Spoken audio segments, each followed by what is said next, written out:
Hello there and welcome to a bit of Spyro, a hero's tale. Now you'll have to forgive me if I'm a bit disoriented because I'm just getting used to playing the game again, having been away for about a month since the last episode. I do apologise for the lack of content. I have been busy with this job and I've just been too knackered to play games when I get back. Like, I've only just, like, now that I've got a load of money to impulse purchase because I've got my first paycheck. It's so good. Like, I've now actually got the will to play the games that I'm, like, buying and such. So, yeah, I can turn that down because it's quite a bit loud. I'm going to go down this way first. This one looks a perspective with this dark crystal here.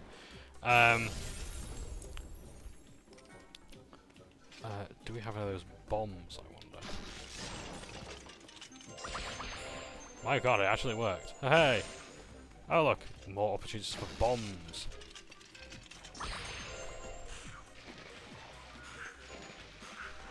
That doesn't work. That doesn't... We don't have anything for that. We don't have anything for the ice breath either. In fact... Oh dear. Oh yeah, ice breath.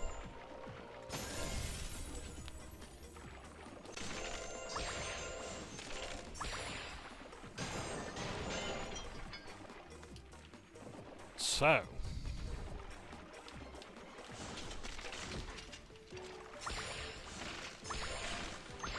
Sorry, I'm just having to concentrate, yeah. So, yeah, so I've been... I was thinking, like, what am I going to spend my first paycheck on? Am I going to, besides, you know, my gifts, my darling, shower her with a great many of them.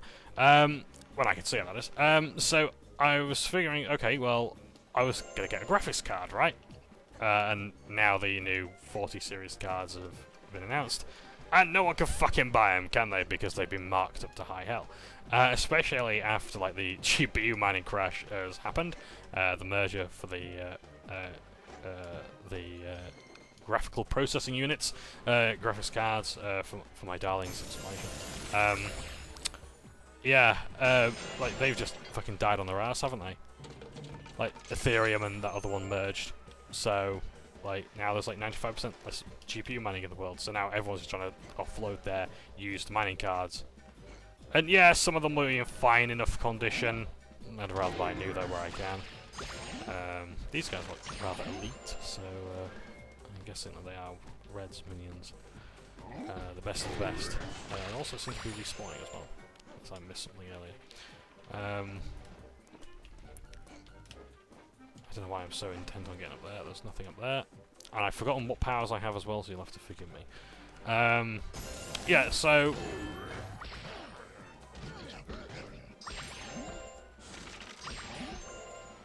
Hey, what the fuck is going on here?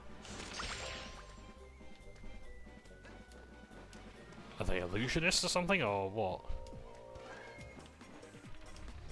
A crate with MB on it, so Moneybags is involved in some fashion or another here.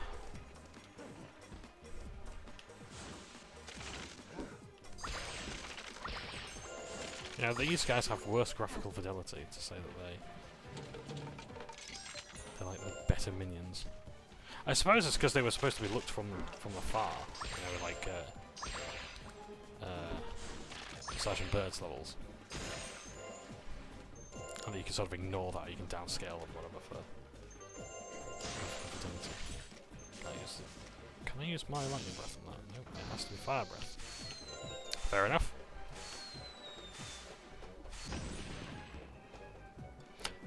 So like, I was gonna buy myself like a graphics card, and then like I thought, well, okay, I could pay £700 for a graphics card or whatever, but can I afford to run it? Because I live in England, and the answer is no. Not with our energy prices. Actually, our energy prices haven't been too bad. We're pretty lucky because we're able to cut down. We're in the very lucky position to be able to cut down electricity usage where possible. Like with me working as well, like that's actually like saved because like I don't have my GPU running, and I've only got like a GTX 1070. And honestly, it's like it's weird. Like the GTX 1070 has like always been like kind of pretty well received, especially by its owners. And then like even now, like however, like 5 or 6 years later, I'm still seeing people saying like, yeah, it's like the best card to have. It's like, yeah, it's like 7 years on, it's still ticking just as well as it was before. Yeah.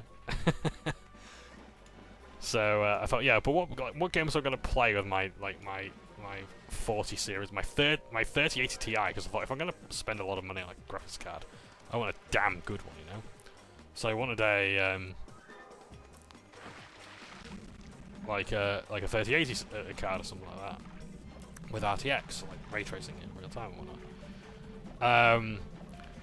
But then I thought, yeah, but it's £700. Even if I did have money left over to pay, like the rent, could I afford to run it with the electricity bills? No. And can I justify the time? Do I have do I even have enough time to use this? Like, when am I free? I get home at like 6:30 at the latest. I stay up to like 10, but I'm too knackered to play video games, so I just watch Rick and Morty. I've been watching that; it's so fucking good. No, you do not need like an IQ of 100. It's quite the opposite. Yeah. Yeah, so like I don't really play that many games. I have been playing, however, I kid you not, I've been playing Disney Dreamlight Adventure. So when I was on VGR, news on that as well, I volunteered to get banned from there because it was just doing awful things to my mental health. I was so obsessed with like trying to improve the discourse that it wasn't working, and I just fucked myself in the head. So I asked to be permanently banned, so I would never come back again. We'll see how well that goes. But yeah, I was saying, like, when I saw the announcement trailer for it, it's like, this looks like My Sims.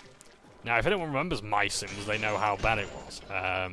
Like how mediocre it was. It wasn't really that good. The Sims game, it was EA's answer to Animal Crossing, but they still needed like the Sims stuff behind it.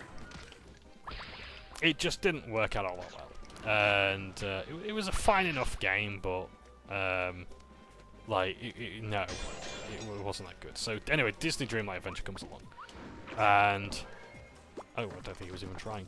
So I think he was going to send me through the ringer or through here, distracting me with baskets and gems, which would have worked. And then somewhere else. Alright, so yeah, so like it looked like My Sims to me. How wrong I was! Overwhelmingly positive on PlayStation. Sorry, on Steam. One second, I'm just gonna save the game. Yeah. Right, so yeah, how wrong I was that the game was overwhelmingly positive, and I can sort of see why, but not for the reasons that like other people would. Like, I love it because it's got like such a long grind to it. Like, to get like the Dreamlight, like the main sort of currency thing, like to like the main progress, it's like you have to do like, I don't know, like catch 900 fish. Oh, right, it sounds like a lot, but hey, I love that sort of thing, you know? Like, I got insane in the membrane in World of Warcraft, you know, years ago.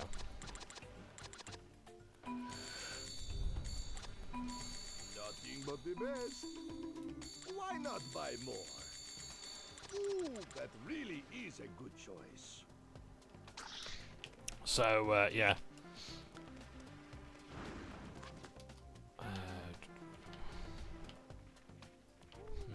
No symmetry. Disappointed, but not fully unexpected. I don't know what possessed me to set up shop in such a hostile place, Spyro, but it's business as usual, and even hostile people have money. Lord of War 2014, or whenever it was. Really good movie as well. Nicolas Cage is not really that camp in it. I really recommend it. It's a fantastic, like, almost like a faux docudrama. Faux docudrama of like not Vasily Zaitsev, Yuri Orlov, like this fictional arms dealer. It's based on quite a few arms dealers throughout history. I like the impact that arms dealing has in the world. Yeah, really good. Anyway, so like Disney Dreamlight Adventure, which has nothing to do with arms dealing, it's actually really good. It does have those Animal Crossing vibes, and I like a lot of people say, "Oh, it's like Animal Crossing." It's like, no, is it really though? No, it's fucking not. And this one does. Like, as someone who has not really played that much Animal Crossing, I loved it on the GameCube with population growing. Loved it on the DS with like was it like New World or something? I can't remember what it was called, but the one of the original DS. Yeah, loved that. That was fantastic. Yeah, but it's really good, and I like it. I like what it's doing, and it has that. I haven't got that far in it yet, but I think it's like that. What was it? Not Skylanders. What's the fucking one now? But basically, oh yeah, I guess it's like Disney Infinity, where you go to like the different games or the different movies like worlds, and you interact with them, or like Disney Skate Adventure, where it's like you have the central hub and you go to the different ones. So I want to get into cooking, so in order to do that, I have to go to like Ratatouille's world, and I've never seen the film, but I've got to like find Remy and bring the chef to my world. But in order to do that, I've got to solve the forgetting and do all sorts of stuff. That's an NPC that I need to talk to, so at least I assume so. They don't look hostile. Then judge not lest ye be judged. Fantastic, just spent a lockpick on probably not even 200 gems profit. Nice. But at least it's one less lockbox I have to worry about. So yeah, so I have to find Remy, Remy the mouse or Remy the rat, and have him come over so I can cook better stuff. And like the mechanics are like really basic as well. Like fishing, of course, is something of like a mini game. I didn't really get it at first until I actually looked at the fucking screen and saw, oh yeah, actually there is something to it. Not just like mining where you just hold down the button, or planting seeds and whatnot. But yeah, and honestly, like the early access part of it as well, it's like holy shit, they've done a load of updates for the game, and it's not even been out for like a month yet. I don't know who Gameloft are. I wasn't really that optimistic when I saw their library. I think they mostly did mobile games, but they're doing a lot with this game. So I'm really enjoying that about it, and honestly, I'm really optimistic for it. Like they're gonna add like the Lion King next, and Scar they've already got in the game, I think. So that's pretty good. So honestly, I'm hopeful for it. I hope it turns out to be a really good game, and once again, I was wrong about a massive hit in the industry. First was Fortnite. You know, I thought that Fortnite wasn't going to kick off with this battle royale. It was just you know, trying to chime in, trying to butt into an already established thing by PlayerUnknown's battlegrounds. You have to stop them. There's a reward in it for you. Will you help defend the realm? Sure. Sandwiches can be a cannon level. Because they always are, aren't they, this early? I don't know. Oh yeah, it's not the turn.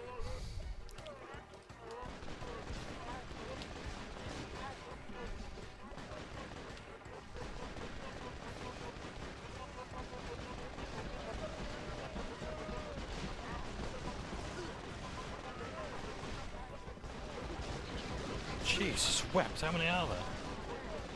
I mean, it's a good job it's pretty linear at the moment, but still.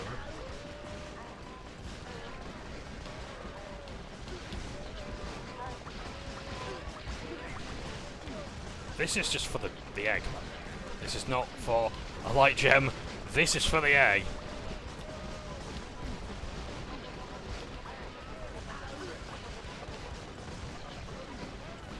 How the fuck am I gonna do this one?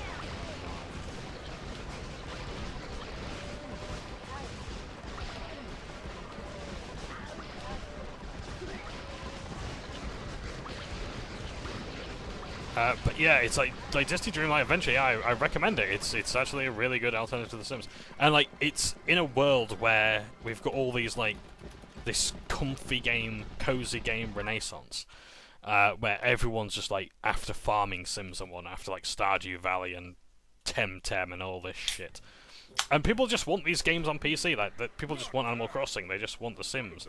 And more of it. They've had enough of like these other games. Now they want these other things to just chill out with.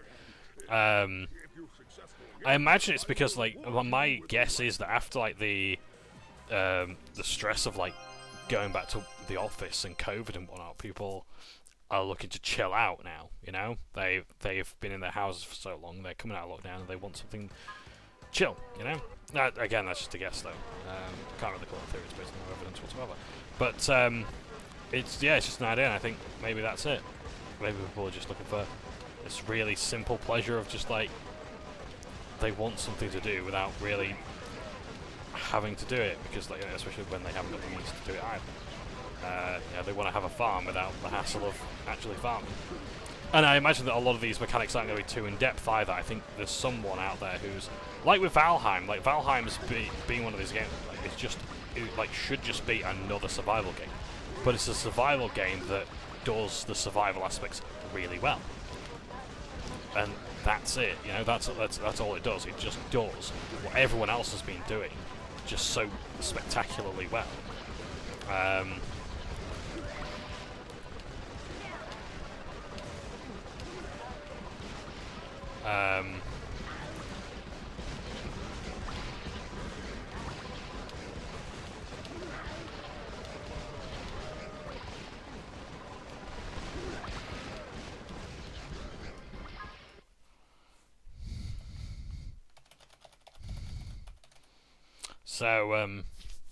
So I imagine that someone else is going to come along and do all these really well. And I think, like, with Disney Dreamlight Valley, it's one of those games that, like, people have wanted this for ages, just without the Toys to Life crap. Just without, I say Toys to Life crap, I used to love Toys to Life, but Disney Infinity was rubbish. It just didn't do any of the sandbox stuff very well. This is what people wanted. It was the right game for the right time. And for that, I'm actually, like, quite proud of it, if I'm honest. It did really well to do that. Like, I appreciate that, you know, reasons why people might like Disney, especially as a company. But they goddamn have they made a good game. Like, Disney have made some really good games. Like, I always say, like one of some of the best game. Like, people are always asking, like, one of the best movie tie-in games, and one of some of the best games on PlayStation 1. And honestly, you'd be hard pressed to find a platformer that was, like, better than, like, a Disney game. I'm not even joking. Like Toy Story 2, like Buzz Lightyear to the Rescue, whatever it was. That was amazing. Now, what do I do about this? Oh, I might we just cheat that. Okay, so which way are we going? The music for this area is really good as well. So I think we've got to go down that way.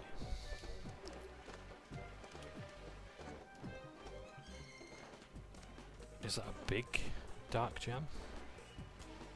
Oh, almost. No, it's not. Right. Where there's dark gems, there's places that we haven't yet been.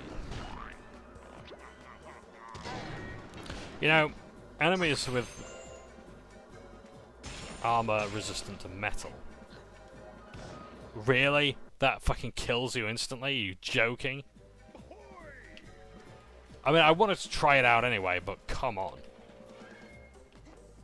Anyway, so, like, enemies that have, like, shields that are, like, resistant to flame in this game would not work in D&D. There is a spell called Heat Metal. It does, like, 2d8 damage, and it's concentration, so you do 2d8 every turn. If the enemy can't take their armor off, they're fucked. You know? I keep doing it again, thinking that I'm playing D&D. I am not, John. Stop doing it. But yeah, Disney Dreamlight Adventure. Dreamlight Valley, rather. I kid you not. It's really good. I probably called it the wrong thing 8 billion times. I really do apologise. I only bought it yesterday. Still in early access, but you get like founders perks and such. And if there are any DLCs, I probably will get them, if I'm being honest, because it is really good. I'm not saying support the developers. Like, they've got Disney's money. They don't need any fucking support whatsoever. And not to mention, there's plenty of mugs out there who actually bought this, including me, and who will buy the DLC, let's be honest. They don't need any more support, but I would like to get some stuff for myself. Now, in the demo, you can import your avatar, but you have to do it in the stupidest way ever. Like, so you get a code that only lasts like 24 hours, and you've then got to copy and paste that code into the game, and like you got to do it like before you buy the game, whatever, all this sort of stuff. It's ridiculous. And I thought, oh well, because like you get access to all the gear, I think, if you do it that way, or just like that specific gear. I was like, great, I'll do that. Nope. As I turn out, No, I only have this very basic white t-shirt and navy blue jeans.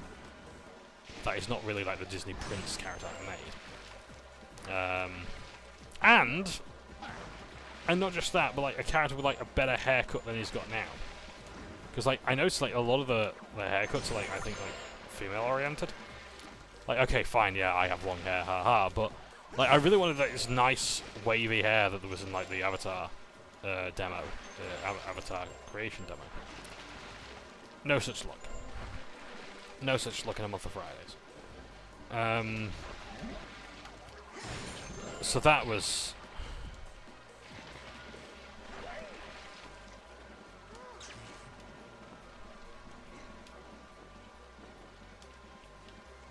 That was a bit disappointing, really, but yeah.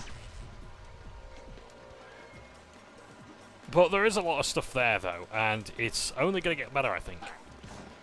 And I think, honestly, like, early access suits it. I'd rather have early access for this. Like, this game that I have full confidence is going to be completed, and hey, if it doesn't, fine. But whatever state it ends up in, it's going to have more content than now. Unless it was like, what was the game now where... Oh, the Carters. Yeah, the Carters is going to be in beta soon. Any day now. By the way, they're still showing... They're not showing screenshots of the real game in the Steam store, which is against Steam's rules. But yeah. Like, it's going to end up with more content than not. Yeah? Than it did before. So, yeah. And honestly, the time I've had with it so far is pretty good, and it will justify... It will pay for itself. It will justify its price. At some stage. So I thought there was a sharpshooter here, so did he get resources for me? Do I know the wall kick ability? Yes, I do. Super. Right, okay. In that case, that reminds me, I must go back to Ineptune's lair at some stage. Fucking Ineptune, I love that. Still cracks me up. These are spinny things, aren't they? Yes, they are. Goddamn right, you'll land on there.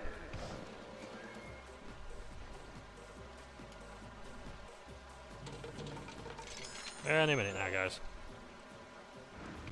I wonder if the reason why all these containers have like gems in them is simply because of this, like, you're just at the point now where there's simply not enough like gems in the game between them being placed everywhere else to get, so they're just doing this now.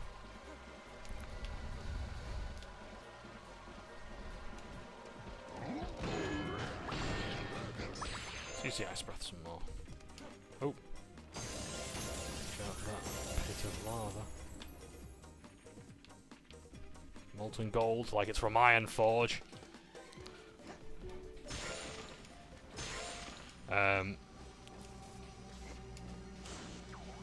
Oh my word, it's toasty.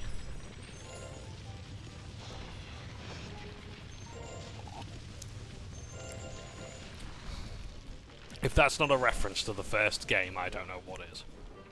And in a lava level, no less? Come on. I thought this one was going down then. Oh, the other one was at least. Oh, well.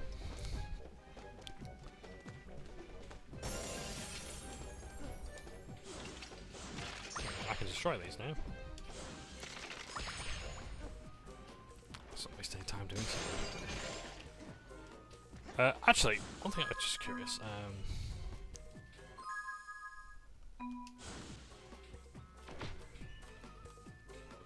Where's the...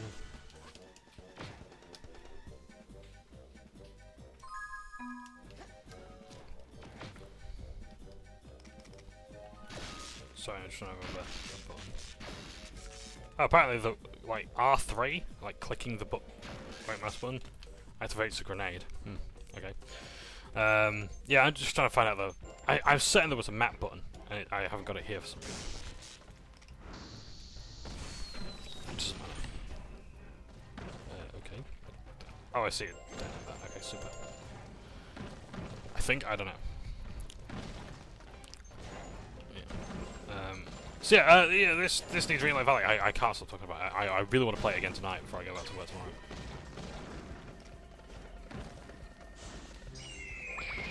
Oh, so I can't reach them from here, that's super. So I believe they're Phoenix. That looks like invincibility, but I can't. Oh no, supercharge.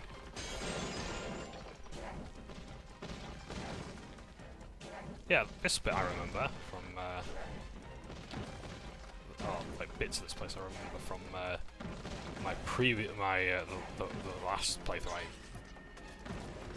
I did with the game up to this point.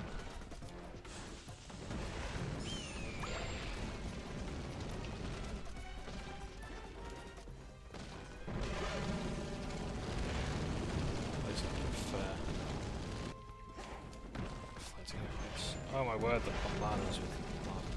Yeah, Dreamlight Valley, really good. I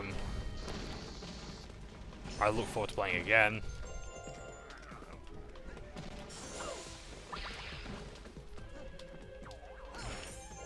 Let's do better than that, guys. Oh, come on. King stun lock. Ow, ow, ow. So yeah, it's a good game. Good game. I can't say much further than it, to be honest. If they're gonna do anything else with it, I really want them to add the Jungle Book. Like, that's my favourite Disney property. It really is. Like the original, like the 1967 version, I think it was. Yeah, they've got to do that.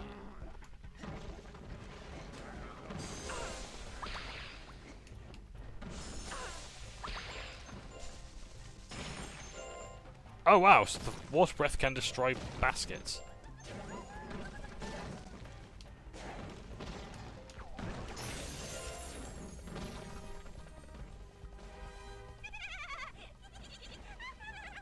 What are you laughing about? Those rock monsters burned down my house. I'm actually quite sad. It's just that I'm a laughing hyena.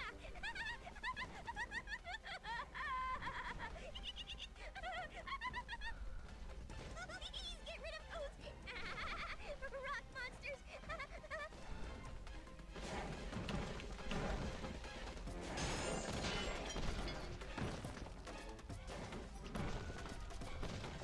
Just save the game.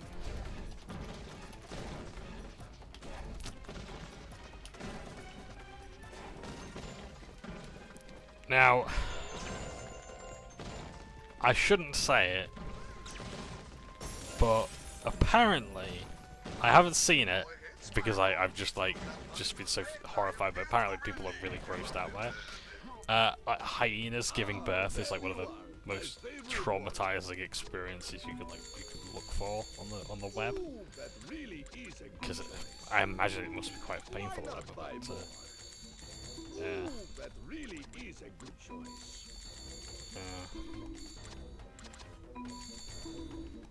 Ooh, that really is a good choice. Why not? I haven't got anything else better. There's gonna be like no more powers. Might as well spend it, haven't I? Are you fucking joking? Why not just call them the Earth Shapers, or the Earth Breakers, or whatever, the Earth fucking whatever the hell they are, and design them as well? Because like, look, this graphical fidelity isn't all that great, you know. Like, they weren't great on the PS1 either, but come on. Not to mention as well, they're actually a bit easier to hit, and they respond a bit faster as well. Oh, for God's sakes! You know, that's the worst part of. In fact, I wouldn't even say that's the worst part of Spyro 1, Spyro 2, because it didn't fucking happen. You never missed these guys. Yeah, I'm charging them to it. It takes so long for them to recover. Yeah, they get better. In fact, they get more post-hit invincibility than I do.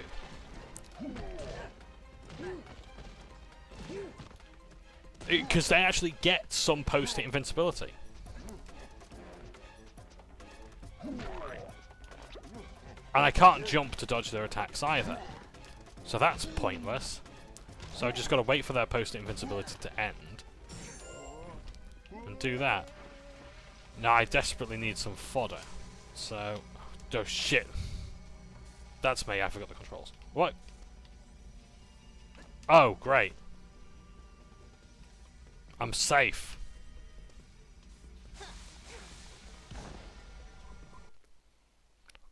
Don't get this shit in Dreamlight Valley, do we? At least it's in my progress. I thought I had to do them all over again. I thought it was a bit odd when they said I killed 2 out of 4. I was like, hey, what? Oh, and there was some fodder there all along. Jesus.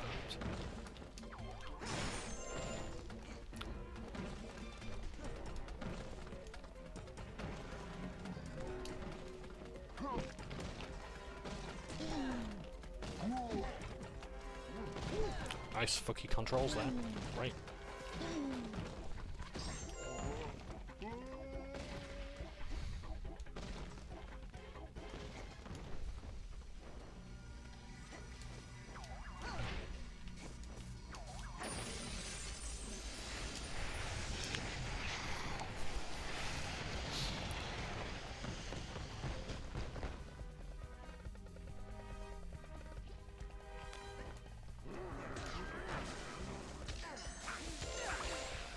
Great if the hit detection kicked in.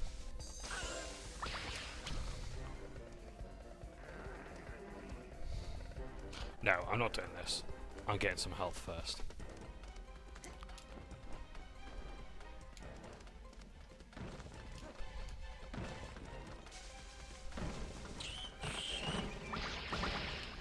Like, I could understand like the water killing them if, you know, it was like a really tough stream.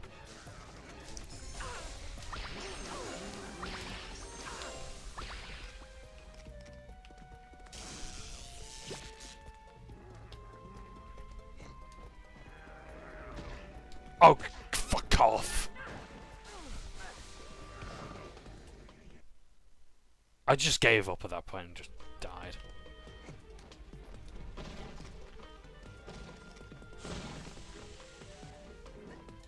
No, the ice is going to do better. Does the water have longer range? Is that why I should maybe choose it? I don't know.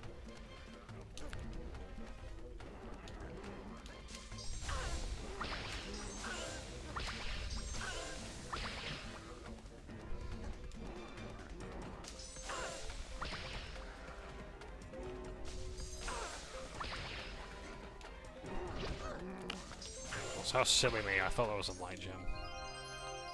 It is not. It is an egg. Yeah.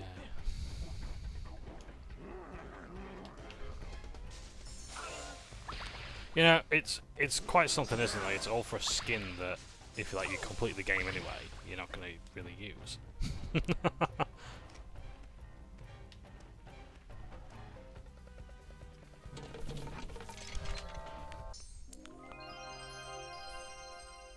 Right.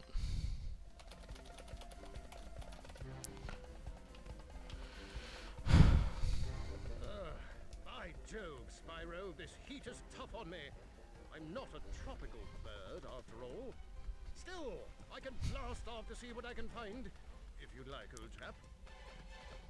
Well, how about it? Shall I demonstrate our air superiority? Go for it. As long as there's no homing missiles. There's firebirds, but that's about it. Thank God for that. Oh Christ, no, there's lava instead. Try to remember the controls. Right, so I'm just gonna retry and just.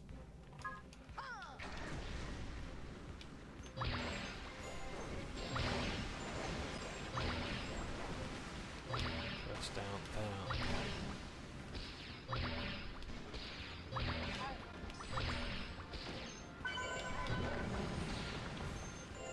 I will say that I do like how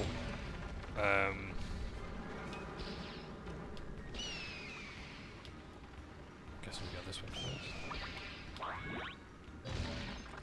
I do like how like the speedways actually combine several targets into one thing to do.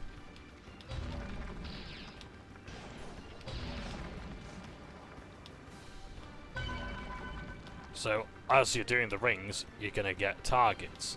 You're gonna get like the chests. You're gonna get birds. You're gonna do this, and tie them all seamlessly together. And sometimes, at least, or at least when I bother to follow them.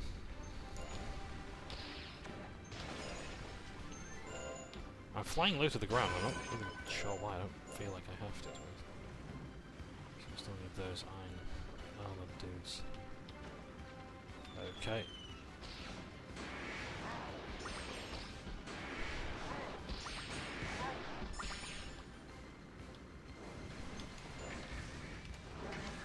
Nothing here. So you try following the trail of gems, but it's so easy to miss the gems that it doesn't really feel worth it to pay too much attention to them.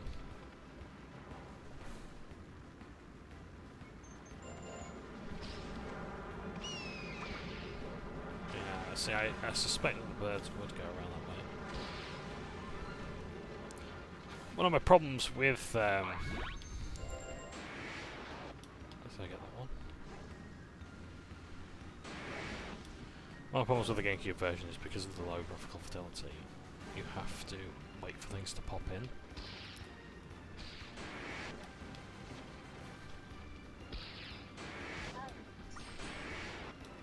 So did they come in pairs or something, or what?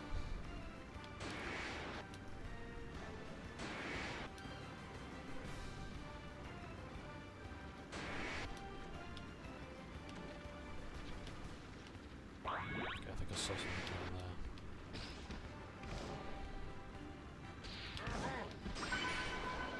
Final bird.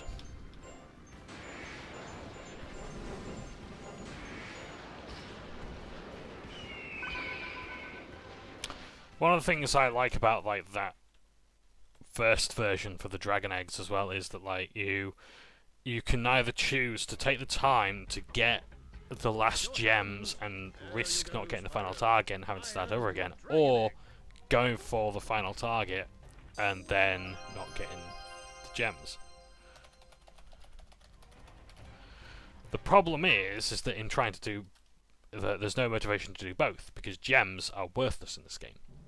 Like they there reaches a point where there's simply no motivation to chase after anything like that at all. Oh, that's good. It's making me choose between the hoops and the archers.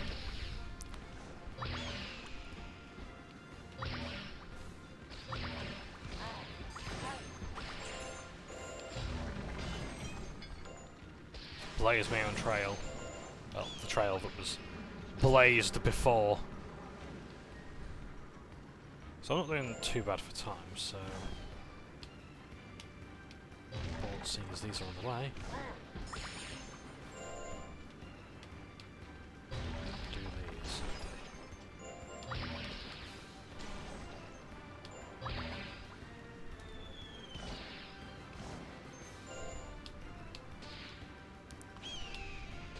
I was not expecting to hit the bird there, but hey, I'll take it! Because I saw it and I thought, oh no, that's not going to reach us it, but fuck it, fire a shot anyway, and it worked out pretty well. That feels a bit too low to the ground for my liking.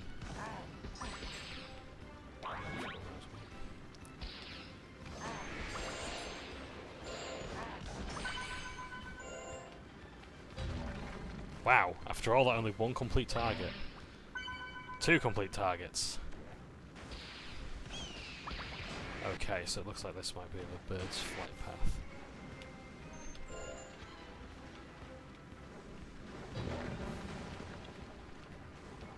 Okay, the archers are easy to find. The firebirds you think would be easy, which they would be, if they actually loaded in on time.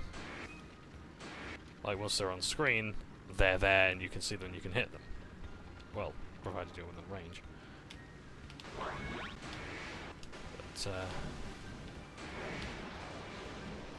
let's split this up a bit.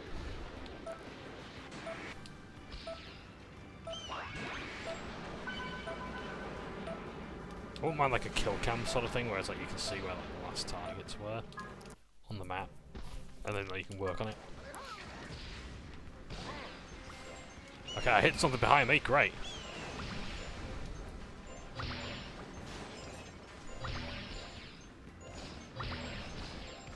have to keep spamming the rockets in the hopes that I can hit that bird. Change of plan. Right, okay, so I know that there's going to be a few of these things going down.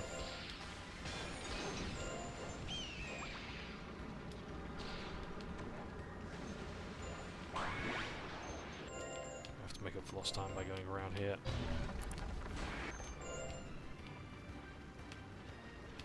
The maps are pretty good in this game, I have to admit. Pretty well put together. This one especially I really like. The snow one as well was quite good. And the first one's not too bad. It's just it can get a bit finicky trying to get those guys on the ramparts and whatnot. Unless I'm thinking of like the air one.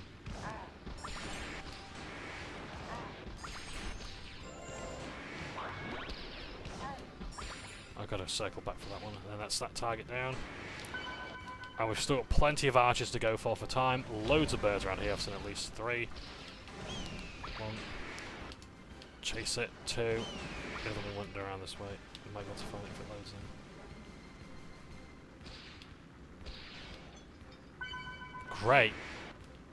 We've got a bird and some archers left to go. 1 arch. Bird.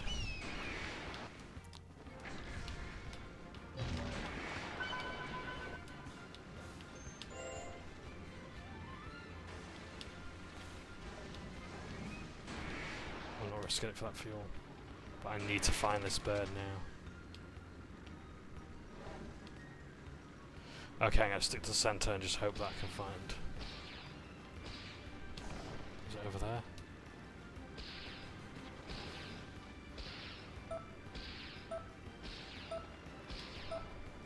I keep seeing these branches thinking, are those wings? God damn. Right.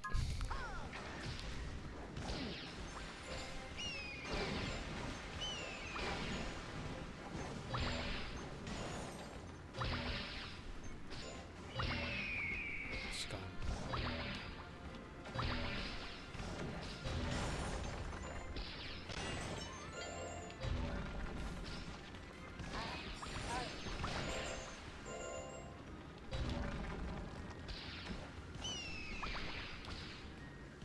This is where those 3 birds were before. I think I only got 2 of them. Okay, I'm losing time. I need to hit something soon. Okay, there's birds there. Box there. Bird there. I'll come back round. But I need to get a few more things as well. There we are. There we are. Lots of good time efficiency here. Oh yes, I'm glad I went around this way rather than through, because we can go through afterwards. We wouldn't have found him anyway. Hit that box over there, hit him. Right, I'm going to save this very quickly, because this is going a lot better.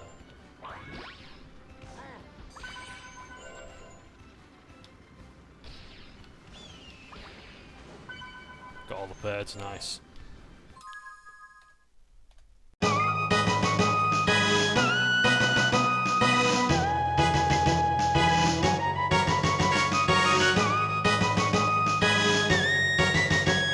Sorry about that, gang. As I go into full screen on Dolphin, it cuts the camera off, so yeah.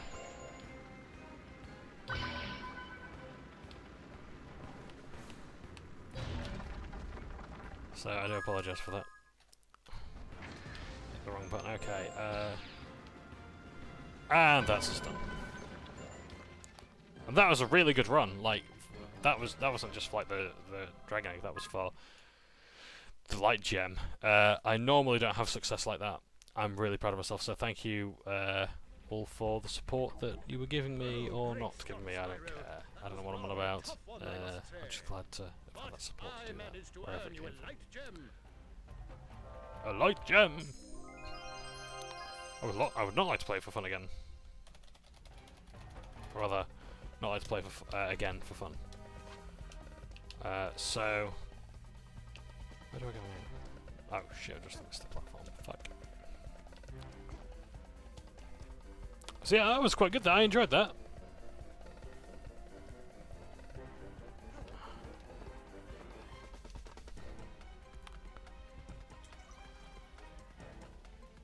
I'm looking forward now to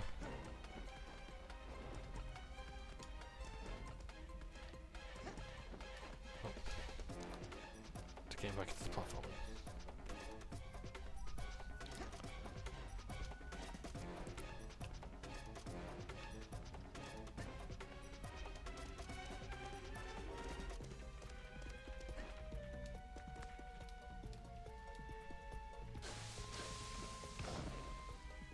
I was looking forward to getting back into the platform about 11 seconds ago.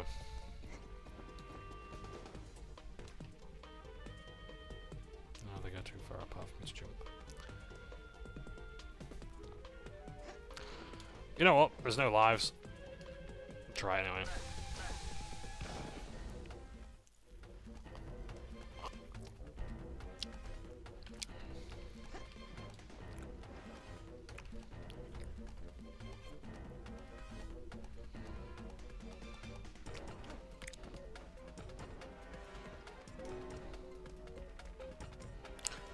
What else was I playing?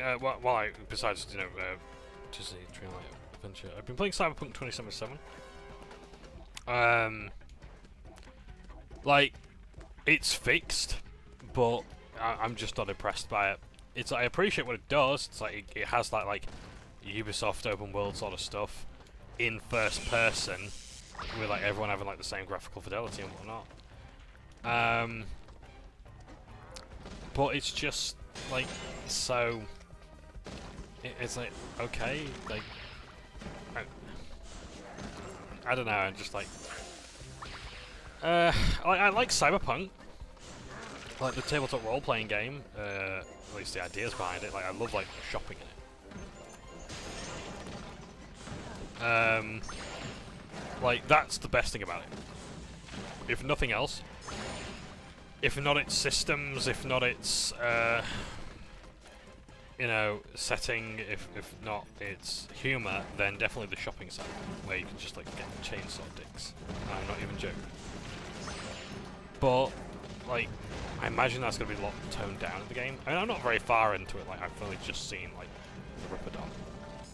But it just seems, I don't know, it just doesn't quite sit right with me at the moment.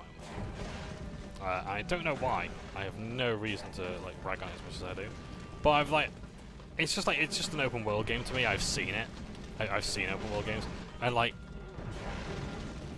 I'm not that impressed like right now. Like maybe if because like what I really want to do is I really want to do some racing.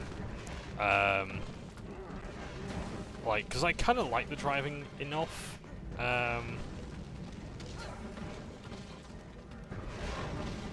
Jesus, this requires a precise time. Like I like the driving enough, so I want to get into some races. Like I chose the Nomad background, so like, but also so, like your background kind of determines like how good a person you are.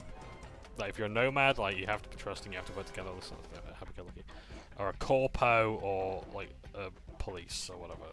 Or, I don't know, like street samurai, whatever. That sort of thing. Not really my cup of tea, if I'm honest. Like, it's cool and all, it's just like... I don't know, I'm just not impressed by it. And I appreciate I'm not that far in, but I don't owe it any more than what I've given it. Like, it's a bit Christ almighty, especially after how long it's been, to get it out the door. No. No, I'm sorry, I'm not that interested in finding out. Like, I'm not reviewing it either. I'm not like I appreciate wholeheartedly that anything I say is like is in the assumption that like I'm not that far in, and that yeah, it might get better. But do I want to spend that many hours finding out? Not really.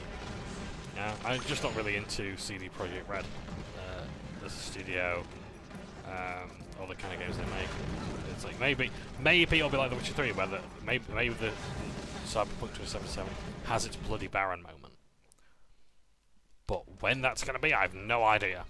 I don't really want to wait until then in every single CD Projekt Red game.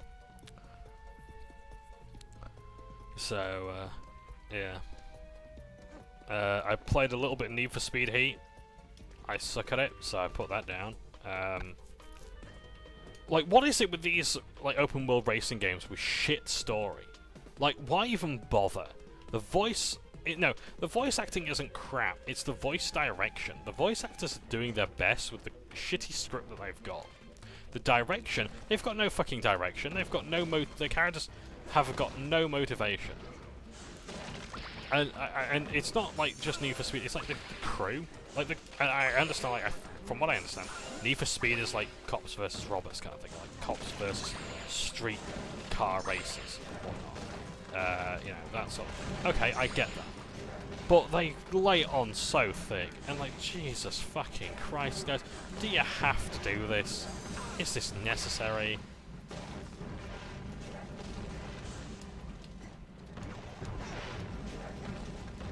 I've never missed that before. Like, because I'm getting so angry at this, or talking about Disney Dreamlight Valley or Adventure, like you fucking calling it. At least I think I keep calling it that. Because I don't pay attention to anything I say, that's the problem. Fuck me!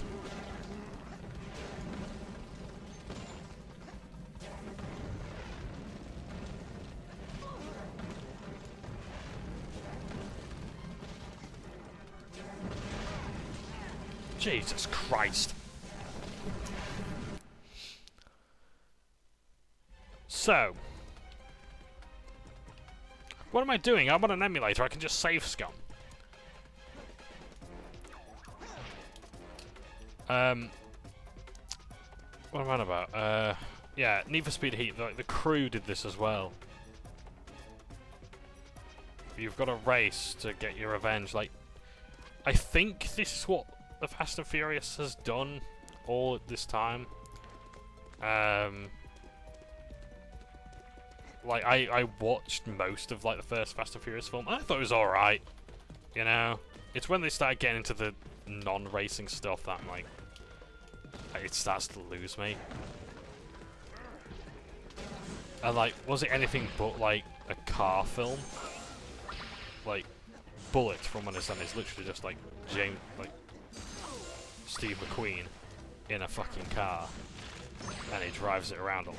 You know? Like, my dad loves Bullet. He really does. Yeah, like a movie poster of the flag. And, yeah. He loves Bullet. And I can see why, I imagine.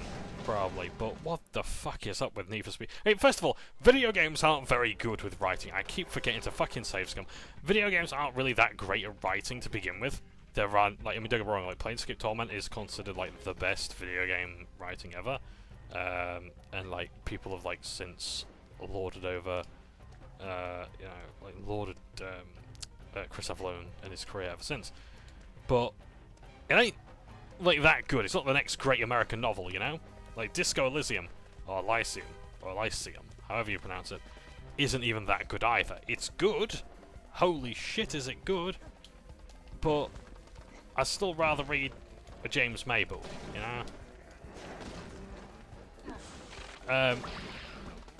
And then, like, but I mean, like, Need for Speed is just like, who likes this? Like, I'm reminded of, like, the story in, like, Tony Hawk's Underground, you know? And, like, that was pretty bad at times. But it had some, but it, like, you lost yourself in, like, the ludicrousness of it all, you know?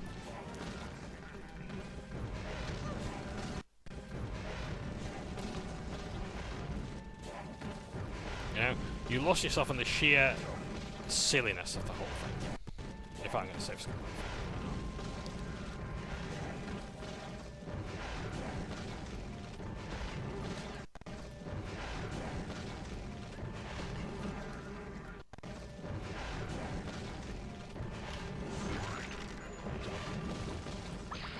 Great.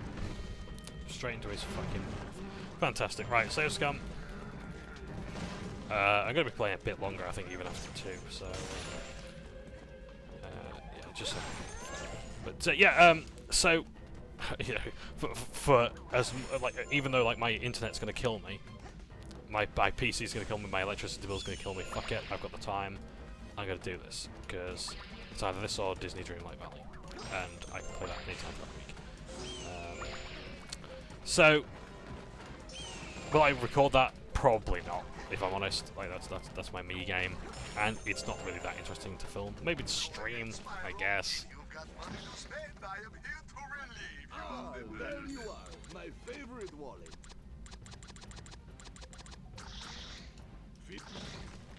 Jungle Canyon Rope Bridge Snapper. Thatcher,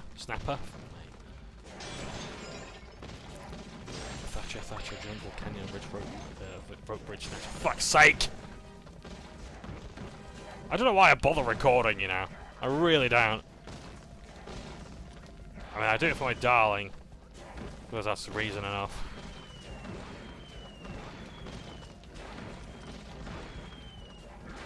Is this one of those where the max range is the best range? Or around the range for this?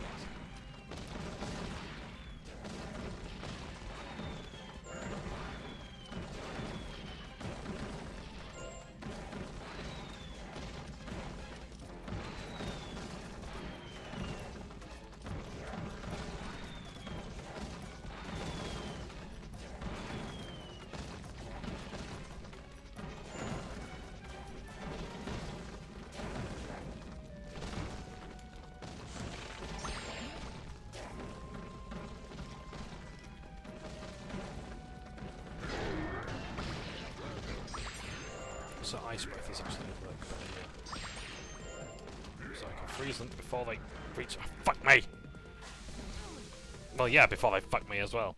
But yeah, Need for Speed. What is it with the story in these games? Why does it need to exist? Why is so much effort put into it?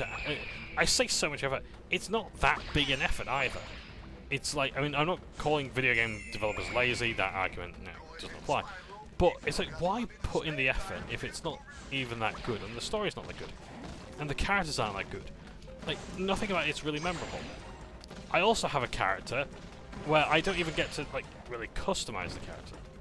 So I chose the character who looks the closest to me, who I imagine is a Spaniard or whatever. And I mean, I'm not even fucking joking, that's the closest I could get, because he has long hair. That's it. And it's like, so you don't get to like make your own character, but it almost like animates as badly in the cutscenes. Like each character that you could choose looks as out of place in the cutscenes as any other, and you can't really customize anything about them besides clothing. You can't customize ethnicity, sex, gender, you know, penis size, arse size, anything like that. You know. And they all look just as out of place in the game as any other character. In those cutscenes. And I just don't get what my attachment to them is supposed to be. Or anything about anything in this game, really. You know? So yeah, I played a little bit of it. I just uninstalled it because I just can't be asked with that anymore. It's like, and the thing is that I don't mind open world driving games. I can actually dig them. But the thing I don't like is just like how the story gets in the way of itself, how the progression gets in the way of things. And I'm just like, Burnout Paradise didn't ask me about this. You go into the open world, you do shit. Yeah, you build up your driver's license enough to get better stuff. It's that simple. Why is this being treated like rocket science in every game? You know? I imagine it's not going to be Xbox or EA or someone is going to come out of nowhere with an open world driving game that just fucking works. And when they do, it's going to be overwhelmingly positive, and everyone's going to buy it.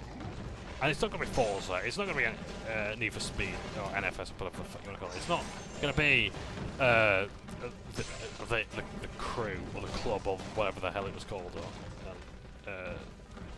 the Ubisoft. Yeah? It might even be that recreation game, you know? From THQ Nordic, or Embracer Group, or what they call themselves now. You know, it might be that. with its track creation and all that sort of shit. Yeah. In a way, I hope it is. I just want to see a nice, good driving, open-world driving game that I know that I might even max out. The problem is like when you end up with games like Forza Horizon, are you gonna reach a perceived end of that? Are you gonna reach the point where it's like, you know what, I'm satisfied with my position here, I'm gonna turn off the game now? No, because they all have to be live services, or live to services as I call them. Like I'm just sick of it. I don't want to see like bigger and better cars added all the time. Like I was fine with the reason why I like Wreckfest was because, and I was so addicted to it at one point, was simply because it did what it needed to do. That was it. And I was perfectly satisfied with that, and I really enjoyed my time with it. It's like, it just did the thing that I asked it to. It had a beginning, middle, and end. I got through it, I had my fun.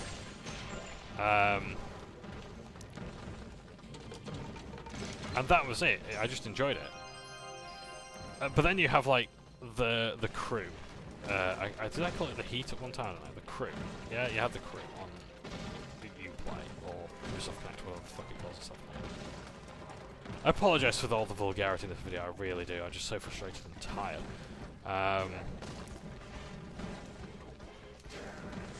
But yeah, I just don't see the point.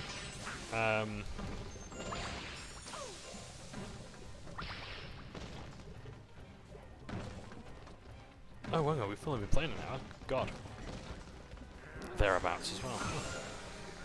I mean, I'm having a good enough time, but still. Yeah. This actually might end on time. I'll see how I feel. We'll end when I feel like it. So much shit going on. But yeah, like I enjoyed like Wreckfest. It did what it wanted to do, and I got out of it what I wanted to. I don't like games where there's just so much more crap added and no real end in sight. I can't do that. I need a game that just ends and is satisfying its end. It's why I don't want longer games. I don't want shorter games. I mean, most games could do with being shorter. Let's be honest. Like if we hire a fucking editor.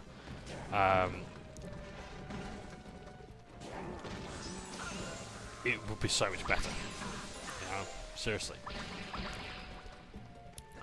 Get a director who actually wants to perhaps compromise their artistic vision for the first entry of the game. But if it's successful enough, it's going to be alright. And if it isn't successful enough, well, tough shit. Yeah. What was I going to say? Imagine I have to go this way first.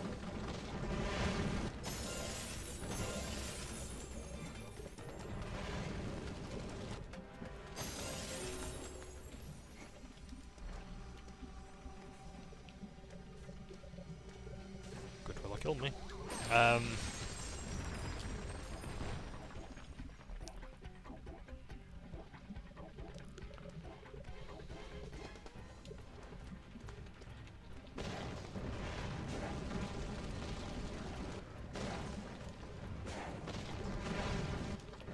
Ah.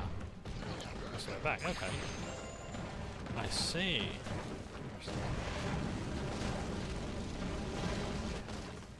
Oh. Shit. I'm sorry, gang. It's supposed to be so boring to watch. But yeah,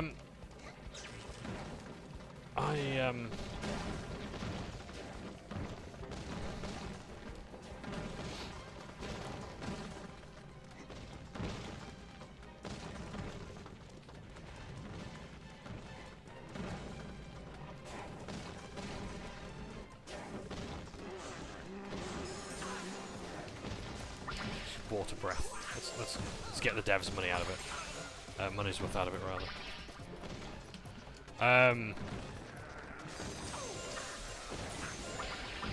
Just trying to think of what was that about now? Need for Speed driving games. Yeah. I've also seen as well, like a lot of people talk about Drive Club lately and how that went down the shit. So Drive Club, if you don't know, because I don't know much about it either. is like it was like this PS4 exclusive, like day one exclusive, online only, and it was like meant to be like this competitive Forza, which was rapidly growing on Xbox's platform. Because like when Forza Motorsport 2 came out on Xbox 360, it was the shit. I loved it. I had a mate who was obsessed with it on Xbox Live, and I can see why, because I really loved it. I fucking loved it. I really did. And yeah, it was well worth obsessing over for the time. And it's like, yeah, so like rather than use like Gran Turismo, they had Drive Club, and it was like this persistent online game where like you basically were always competing against people. So you would drive, and go into races, and try and be like the #1 racer in the world. And it was like, it was so competitive, and it had a really good competitive spirit. People really wanted to be #1. Now, why it failed, I don't quite know. It had a terrible launch from what I understand, because it was so incredibly, like, graphically just... Why can't I actually hit him with a charge? Right, so yeah, it was just like this. It was hugely expensive in terms of like optimization and graphical fidelity. It was touted as having like the best rain in a game, and I've seen like the GIFs and whatnot. They look really good.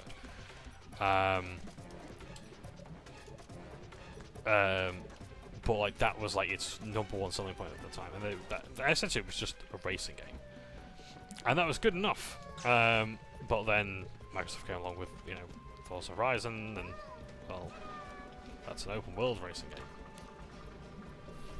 And I can't remember why it failed, but it's a shame because it's... I remember seeing it, I was like, that looks really good, but it requires online. Oh. Well, solve that then. Yeah.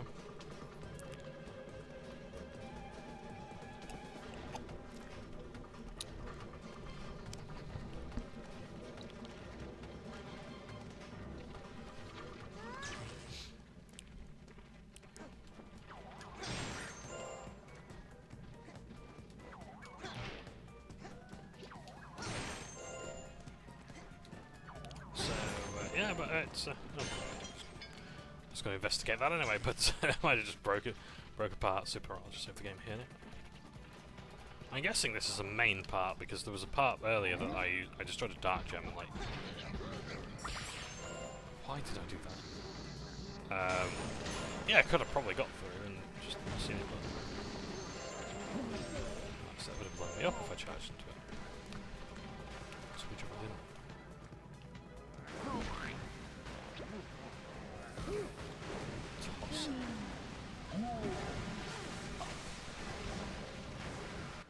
Again, one console generation back. The second game of the series. This didn't happen. Don't make him slip on the water. No. Don't make him slip on the ice. No, it's just a charge. A charge. A charge.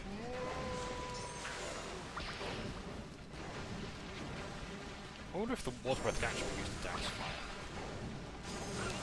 Probably famous last words, man, but... I mean, this is the PlayStation 2 we're talking about. Not exactly a technical powerhouse, was it, for games design? But that said, there were some really good games on it.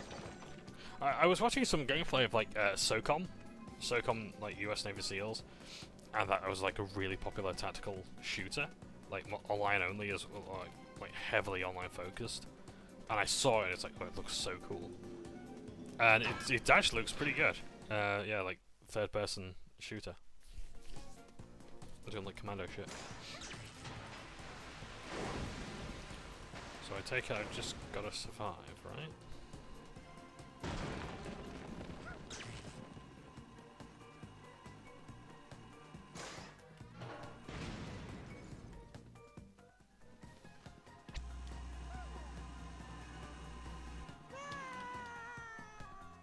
What the fuck was I thinking?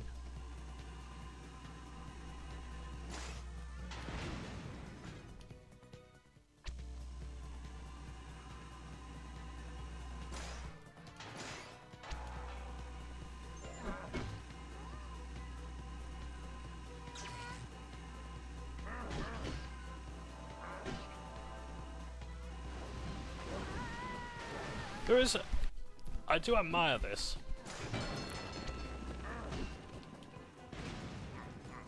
There is a lot to this map, this little bit, I will say. I do admire the effort. I appreciate how sloppy I am, I do apologise, game.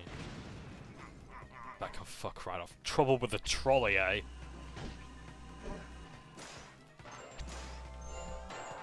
Fuck off.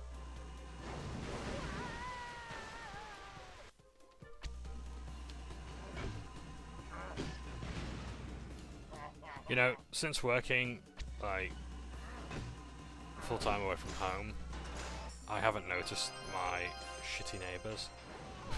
Now here I am being the vulgar one. Jesus wept. That ain't good, is it?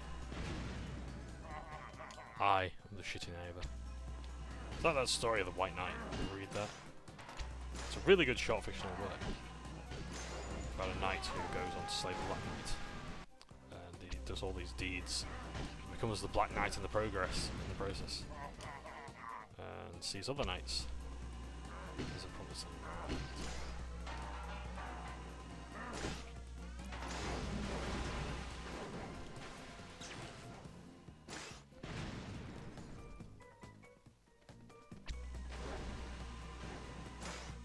Speed or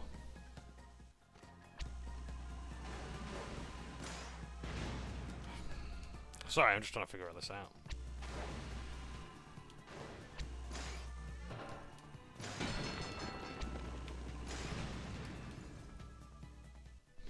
I am really sorry, gang. I am shit at this, I know. Like, I was never good at like the minecart levels in Donkey Kong Country either. Love them, but I ain't gonna lie, shit at him.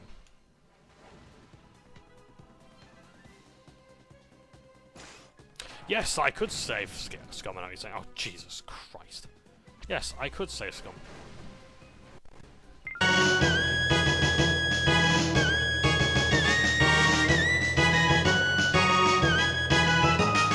Yes, I could save Scum, but I didn't.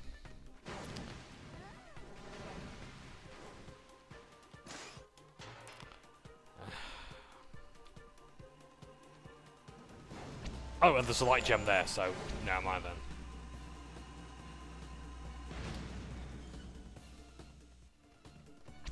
Fucking red herrings. How many light gems are there in this area? How many dragon eggs? Because I've already missed at least 2 shortcuts.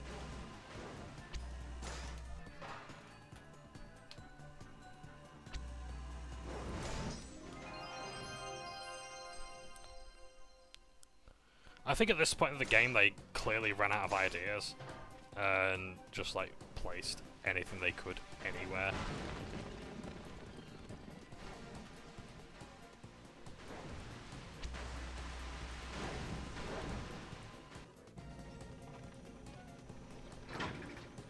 And just that, yeah, that's good enough. Thing is, I've got to do that again now. Go ahead, Spyro. If you've got money to spend, I am here to relieve you of the burden. The reason why I've got to do it again is because I need to know about that previous shortcut.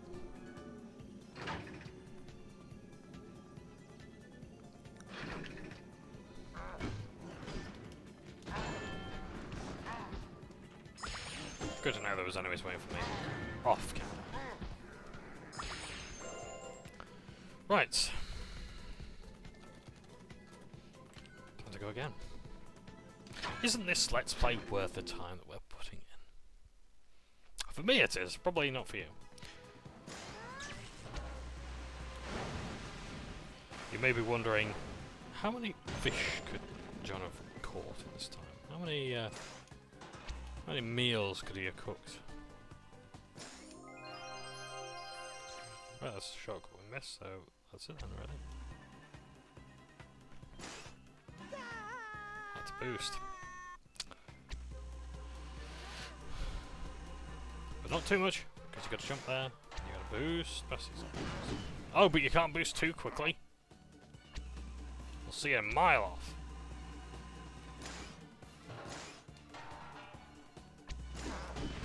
Oh, you can't jump either.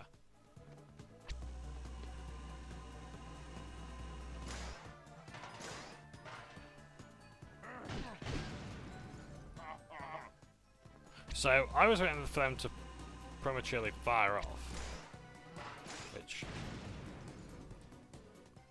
they also have like a really high hitbox for as well, so what the fuck is going on here?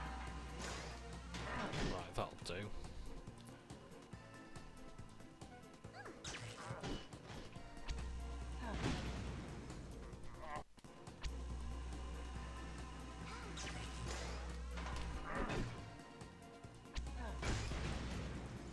Oh, because he's lifting his hammer up. Or something.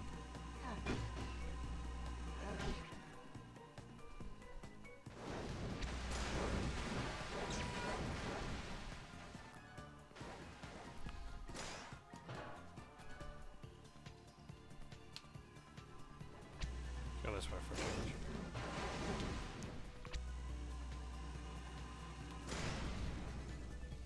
Oh no, let's go the other way and just find out what it was there.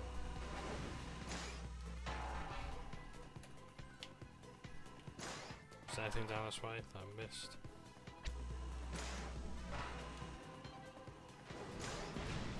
Nope, just a minecart careening towards me.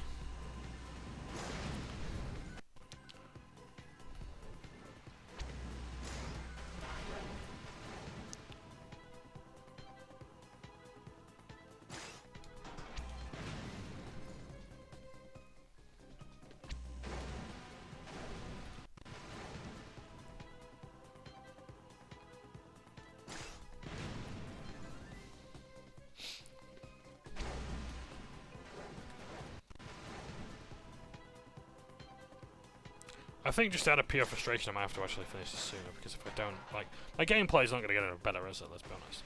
I was hoping just to do this really long session, because I don't know when the next time I'm going to film is going to be. Maybe when I'm recovering from my flu vaccine. Whenever that'll be. But otherwise, I don't know when. I'm sorry guys, I just don't know when, so I'm going to try and just get this done, and, yeah. Go ahead, Spyro. If you've got money to spend, I am here to relieve you of the burden.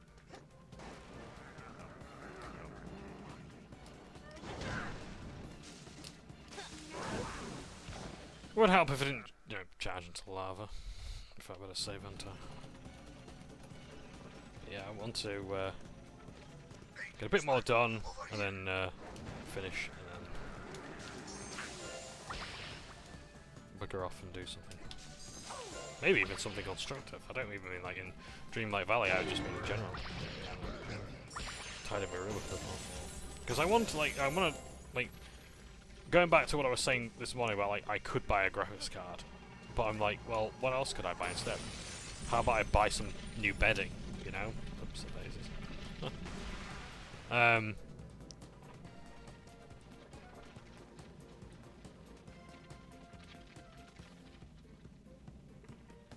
Sorry. Yeah, I could buy some new bedding and some new pillows, duvets, I can't do the new duvet covers. Like, I want in a way to like get a new mattress, but I don't have enough room to get one through. So it might be an idea to actually tidy up my room a bit, get more effective storage solutions, and then I can like get a mattress in here, and thus be able to sleep much better. Yeah, because I want things that, like, I don't just want to get like I just want new clothes for work. I want, like, you know, like a new pair. I want to make sure that like the shoes I'm wearing are going to be able to get me through the snow. I want to make sure that they're comfortable. I want to make, like, I'm sick and tired of my shoes stinking at the end of the week. They're terrible for that. I mean, that's probably some underlying medical condition. I wouldn't surprise me at all if I was pre-diabetic or currently diabetic. But yeah, it's like, so I just want to, you know, try and make the environment better for my colleagues to work in. I've already got told off for having smelly feet once at work. I'm not joking. That's one of the most embarrassing stories about my life. It really is. I've got pulled aside on the second day of a retail job. And just saying, like, look, we've had people complain about it. Oh, God. And like, I was surprised. I thought, oh, what was it? Why am I being criticized? What's this about? Oh, shit. Ruined my fucking day, but I tell you what, I showered every day since then. Well, on a work day. Like, on this weekend, I'm using it to get the oil back in my hair before I scrub it out every day in a shower in the morning. And I will do anything to get clean for work. To scrub up. Like, I'll fucking dry my skin out to all hell, but you know what? Don't care. Because I want to be presentable for my colleagues.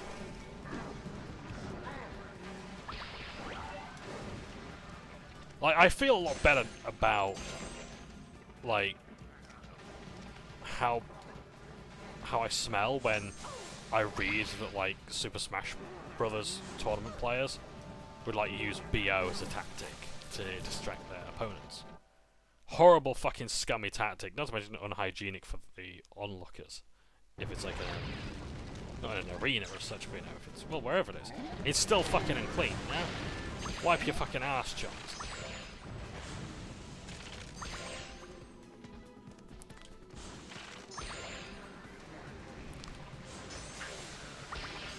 And,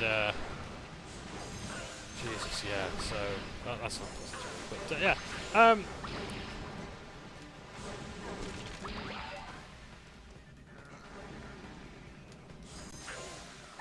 but yeah, so I'm spending my money on things that I actually want, and they're gonna make my job easier, like, so I get some new pillows so I can sleep better, you know, I get some new clothes, want to get some new deodorant, aftershave, want to get this, that, and the other,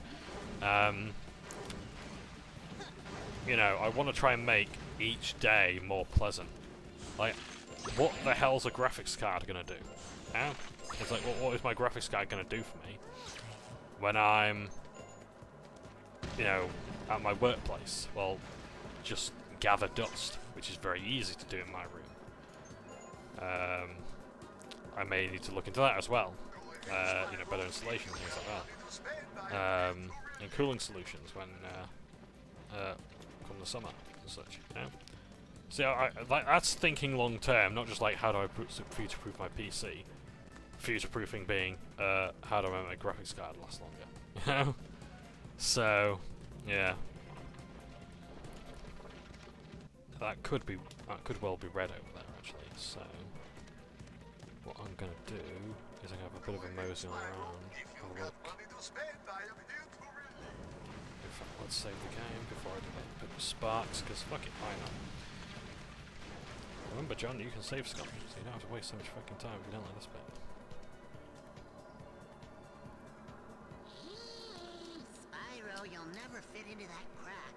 You know, I usually find valuable stuff in these places. Find valuable stuff. Play for a dragon egg. Pick one.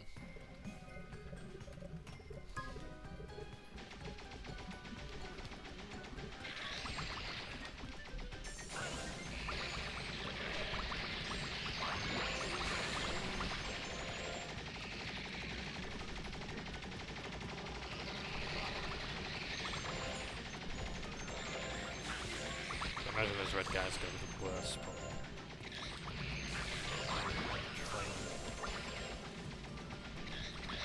Oh, the bicep-ridden creatures.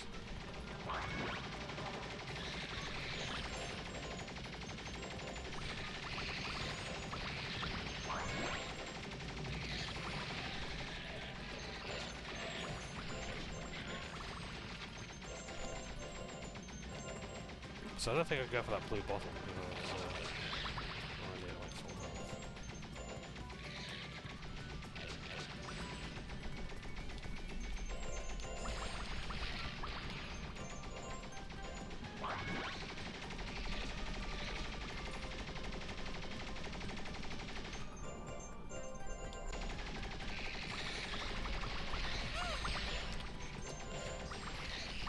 I was probably being cocky when I was thinking, do I get a bonus for doing this without losing any health?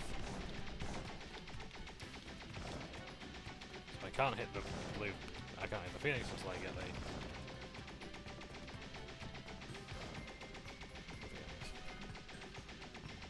Just use all missiles or bombs or whatever to vaporize them. Nice. Super. But I suddenly have to go because Dad's back from his outing, so I'll need to quit and sit.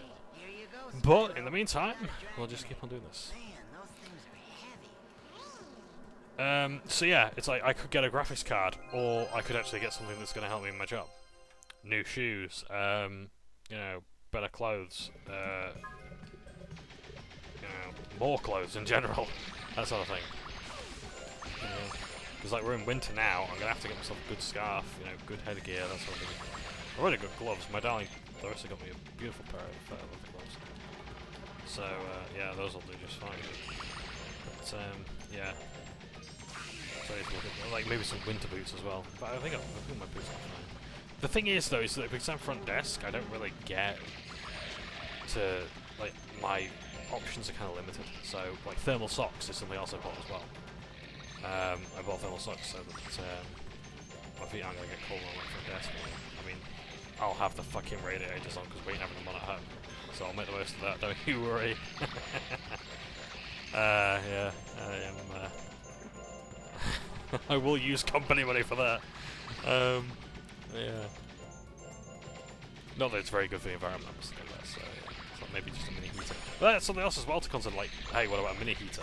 How much energy is that going to use compared to like having all the radiators on?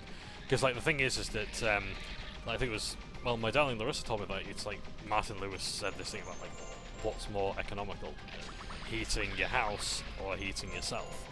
And like the most energy efficient thing you can get for yourself in like right now is like the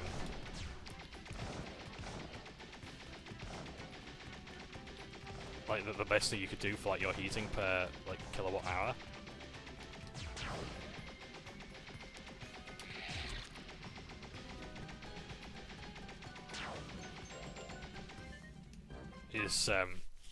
is like an electric blanket, because it uses less electricity and it warms you up more.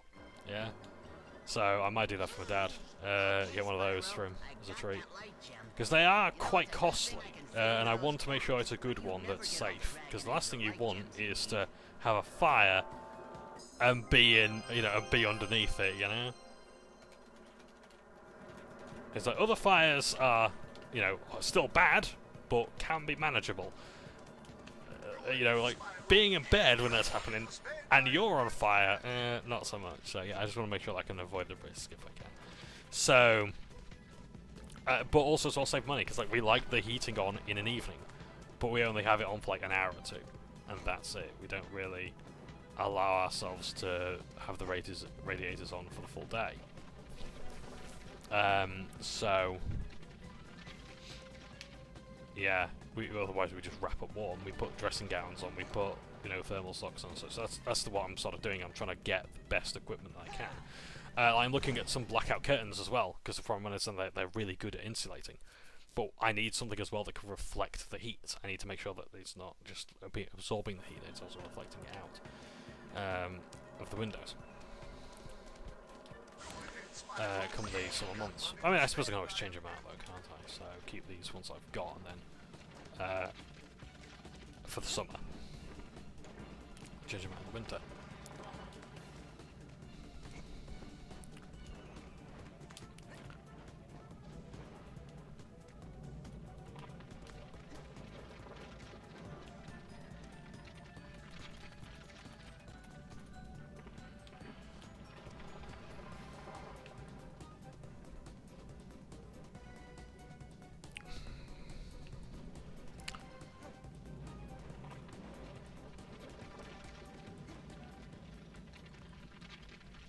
I wonder where that goes.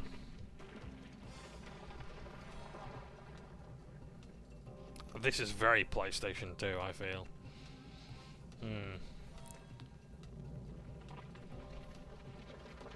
We might well be going to Gnomregan at this rate. I'm not quite sure.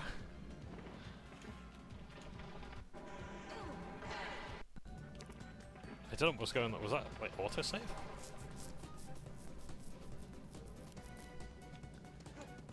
It would help if I paid attention, really, wouldn't it, to those screens at the beginning of the game that say, hey, you know, this is autosave. Don't quit now, it's autosaving.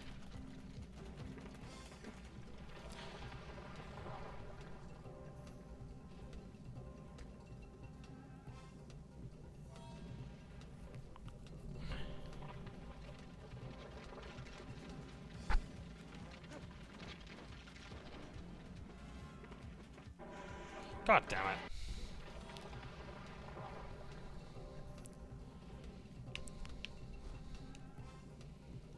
I'm trying to think of what else I've been playing lately. I haven't really playing a whole lot. I've just not had time to. I've not had any interest either. I've been too tired, and I've not had enough interest in gaming itself. I've been following gaming news, been following different forums, etc.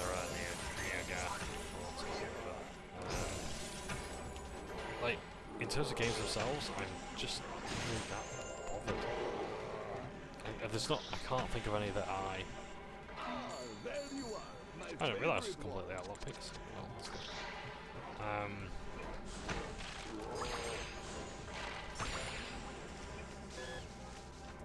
Took a shot out quick.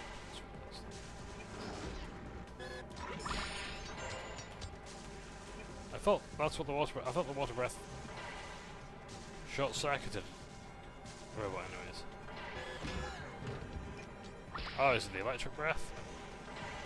Oh, that's fucking terrifying.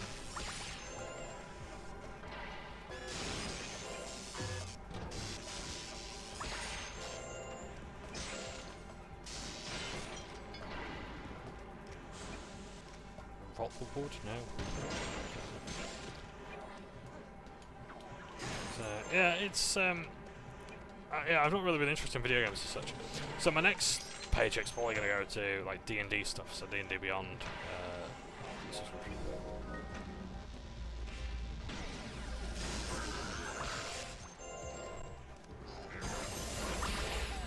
Robot Samurai. I was not expecting that. I think that's what it was, anyway. Yeah. Then again, I am an uncultured swine. So yeah, so I'm gonna get like when there's like Black Friday sale or something like that, I'm gonna get like the Legendary Bundle, which would ordinarily cost like £1,000 or something ridiculous. But because I am I've bought so many books on D&D Beyond, like you get a discount based on the book you own, and if I own the Legendary Bundle, I get like 20% off all future books. And there may not be that many, with one D&D around the corner, so we'll see how that goes. But right now, yeah. But honestly, like £300, like, well, I mean, it'll be less because like when I get like the discount and like the seasonal discount, whatever it'll be, it's like Black Friday, Halloween update, whatever, Halloween sale or whatever, it's going to be considerably less, and I'll be able to afford that. So it'll be like 150 or £200. And like I've been tempted in the past to get it for like, oh, it's only £200. Should I get it? And I'm like, no, I really shouldn't. It would be worth it, but I can do better. You know? And I haven't got the, and I don't have the time to really safely get it. So I thought, so yeah, so I'll do that in the future. Yeah, it's yeah, it's and D&D is looking pretty good as well, like 1D&D. I don't like that they're calling it 1D&D, it's like the live to service thing. Where it's like, we're no longer thinking about D&D in editions, even though they were saying that in 3rd edition, now 5th edition. And it's like, well, you should. Oh, it's backwards compatible with 5th edition. Yeah, that's what we heard with 4th edition being backwards compatible with the revised 3rd edition. It fucking wasn't. It was a completely different game. D&D 4th edition is great if you like MMOs or like, video games, but it's like there's a lot of stuff about it that I like. I'm upset about a couple of things because it's new and I'm a grognard, but honestly, like, it's, I don't know why I'm going around here thinking there's progression. There's anything else, is there? No, because like we've got the light gem, we've got the thing that matters from this area. I don't know why I'm being knocked around by air bubbles, I really don't, but here we are.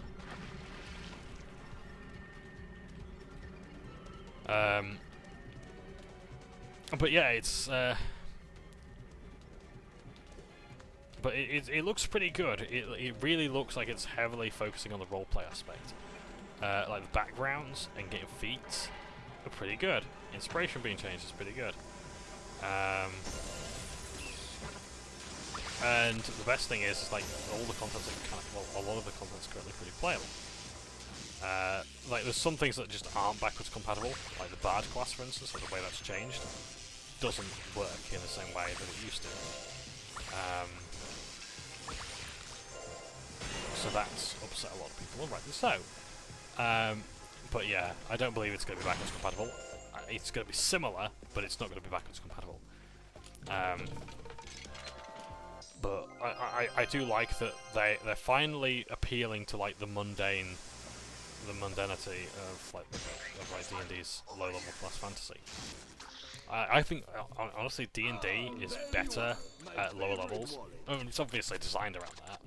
Like when you consider the fact that like Fireball used to be like a 6th level spell, and like it's now 3rd because it's iconic and everyone wants it, but they want it quickly. They want it now. Yeah. So that's the kind of game that D&D is now.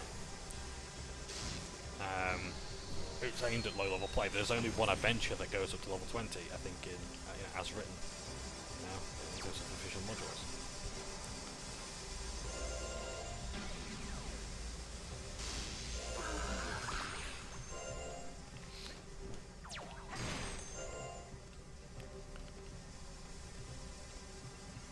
Oh, I see. That'd be clever. In fact, there's more to that. I was going to say there's more to that than meets the eye, but there isn't. I thought it was going to be like a wall jump thing. In fact, holy shit, it is! My god! I really should be a game developer. I say sarcastically, if anyone didn't get that. I just need to figure out the combination. Yeah, that's one. Oh! No, never mind. It wasn't meant to be. I really should be a game developer.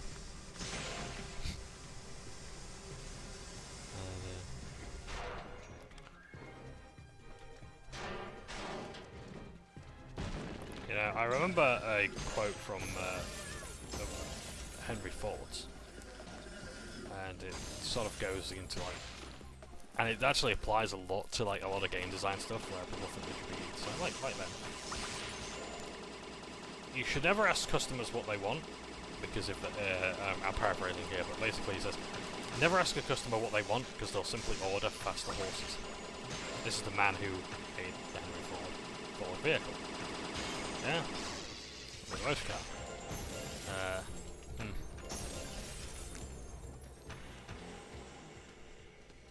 Yeah. Like me being wrong about Fortnite. There are fewer people more historically wrong than that, but there are. They exist, and that's, I mean, evidently they were, because they were around in Ford's time.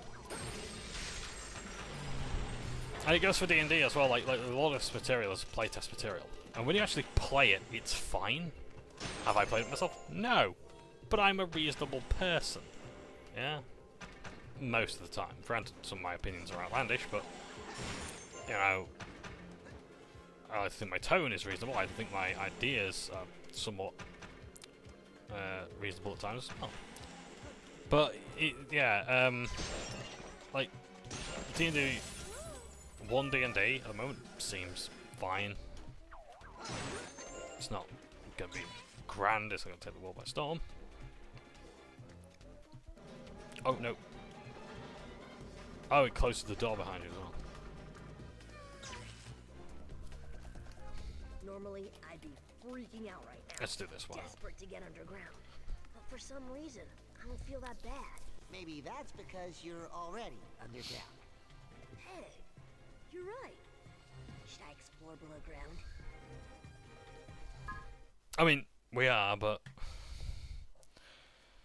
Okay, Blink, you win. It's been a while since we've seen this anyway.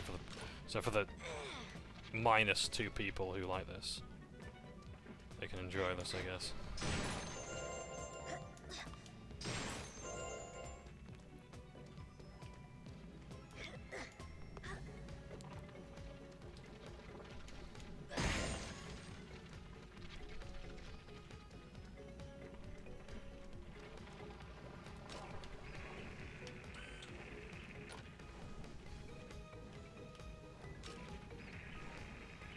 music's good, I'll give them that much.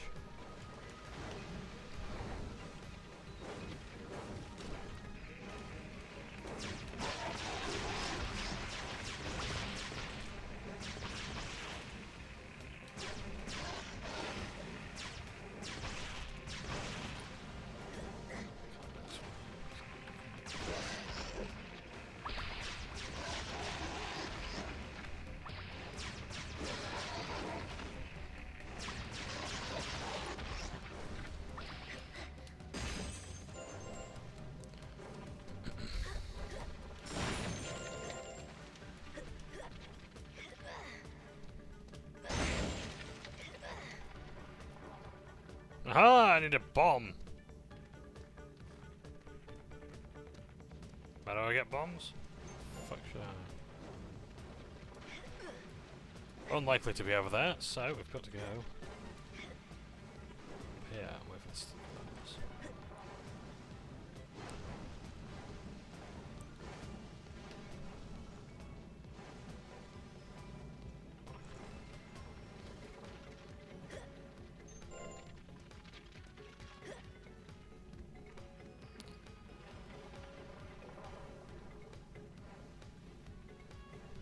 I forgot what I was talking about earlier. I was getting really impassioned about it as well.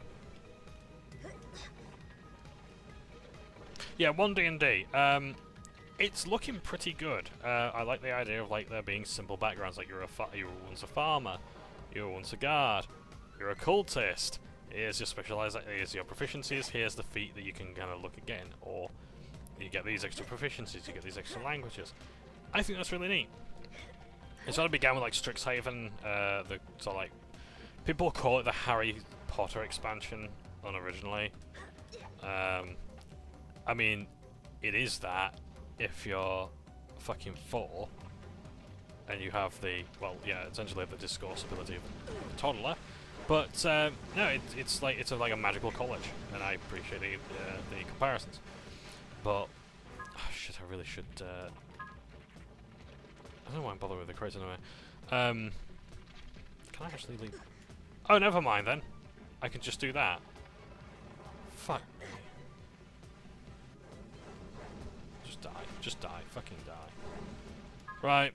Save scum.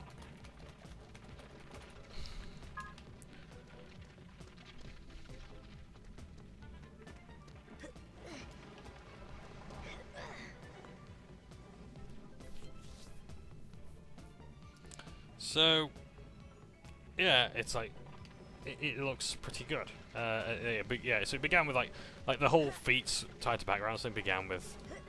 I'm not quite sure how am I meant to do that? Yeah, okay, well, that's fine.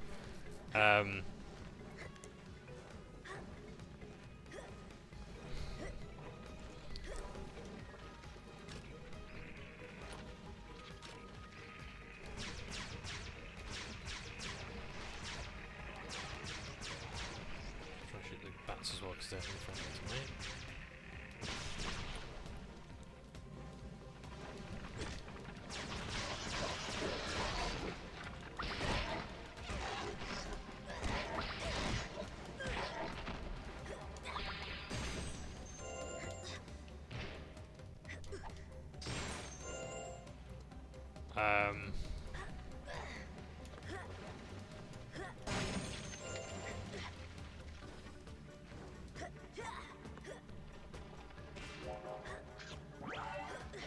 But yeah, it began with Strixhaven. Now they're sort of doing it, I think, with Spyro as well. Not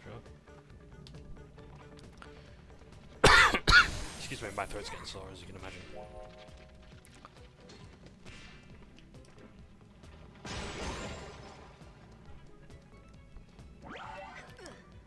And yeah, it's.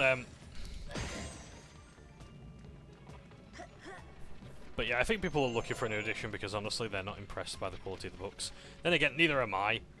Like, the problem, I think D&D has a real identity crisis in a lot of ways. From like, does it want to be a generic system or does it want to have its own identity? Because the Forgotten Realms is now the de facto setting. Okay, fine. But then you have like source books and like you have setting books that don't really have enough information on the setting. Like Strixhaven doesn't really tell you all that much about Strixhaven. Spelljammer doesn't really tell you that much about fucking Spelljammer. Oh, but the information was there in 2nd edition. That's great. But I'm not playing fucking 2nd edition, am I? Then, and if the information's in 2nd edition, why am I paying, you know, $70, $70 US dollars for information today? Why are you charging me this much for this information then? Spelljammer doesn't really have that much information about the Astral Sea. Doesn't really have that many rules on stuff, or even rules on how to make the mundane crap interesting.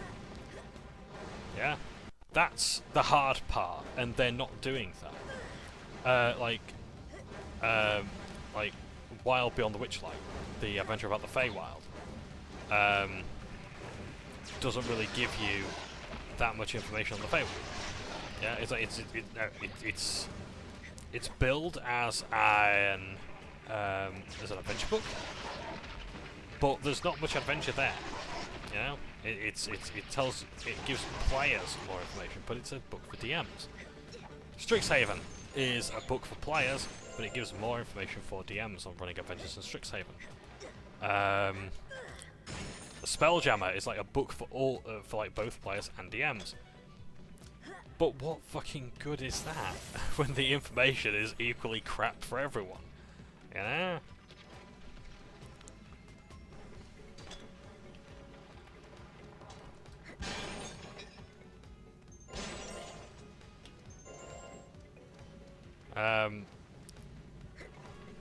So it's just multiple layers of unhelpfulness. Like the monster book in the Spelljammer stuff,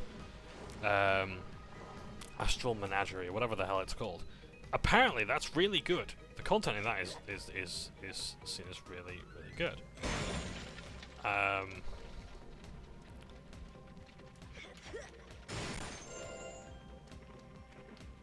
just trying to figure out where to go next. I'm genuinely at a loss.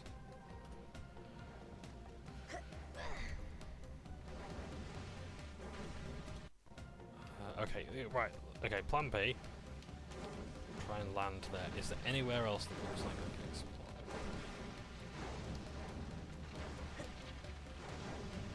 No, that's right, okay.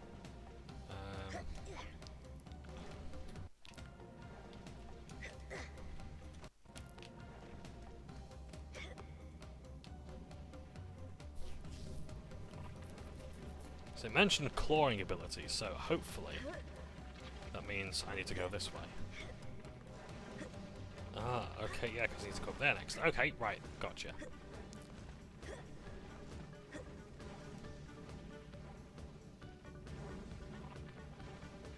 I must admit, guys, I mean, you already know this, I'm a fucking idiot for not seeing that over there. Going back to D&D.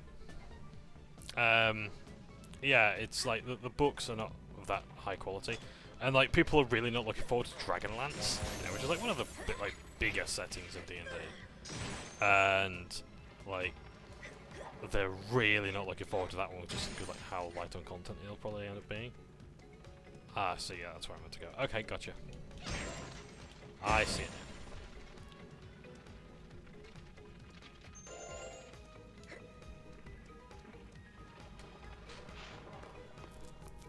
There we go. So the other two should be here. Oh, there's bombs that are super. Right, in that case we can go back, blow shit up.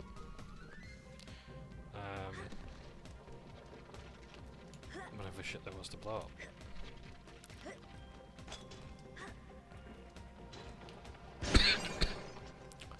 Do excuse the coughing, I do apologise. Yeah.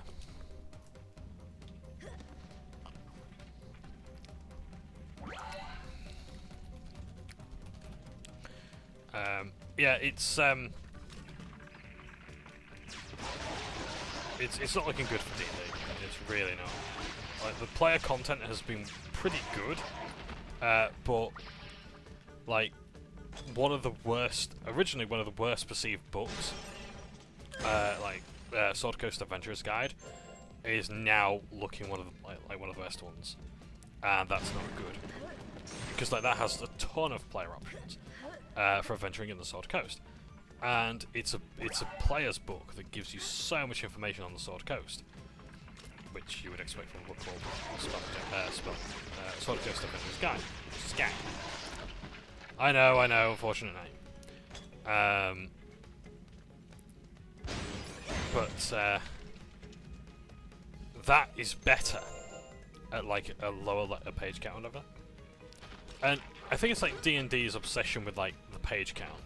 For some reason, books have to be like no more, like or like a certain thing can be no more than like 64 pages, or it has to be 128 pages or whatever. And the thing is like it's not even the word count that's the problem. It's the content of those word counts, and it's fucking dire. It's genuinely bad. There's so much padding. I mean, the artwork in Spelljammer has been praised really well. I did not like the original Cozy art. That was fucking atrocious. There's a lot of art that I don't like in D&D. But to say that there is like when it's good, it's good.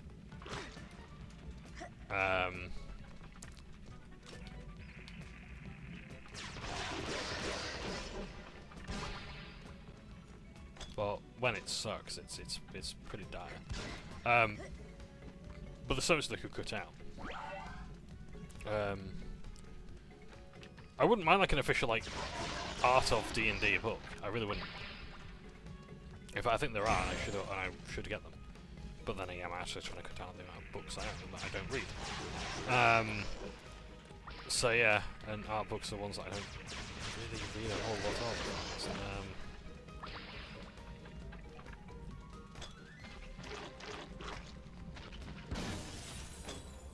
Daisies.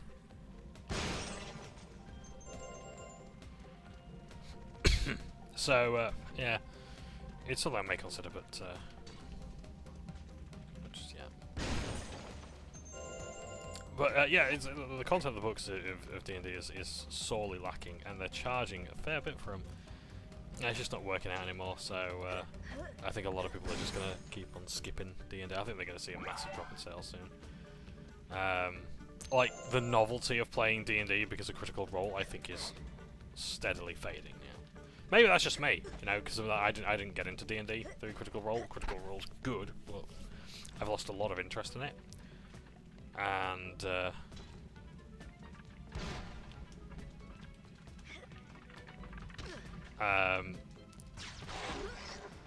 yeah, like, I recognise its importance to D&D, and role-playing in general as well.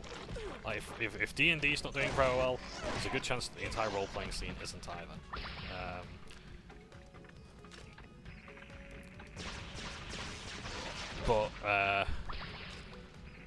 Yeah. I think, like, D&D is just, like, leaving money on the table for other people to pick up. Like, Pathfinder's been doing really well.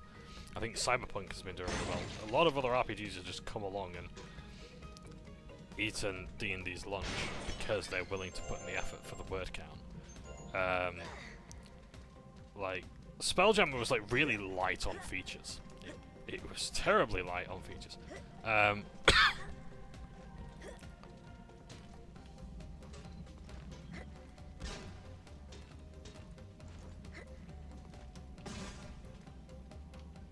Like 2 new spells. One was to create a Spelljammer helm. And another one was like an air bubble to be able to breathe in space. A spell that probably already exists in some form or another anyway, and not to mention the fact like that magic item already exists. What the fuck am I doing? I'm trying to get in there, but I don't know how.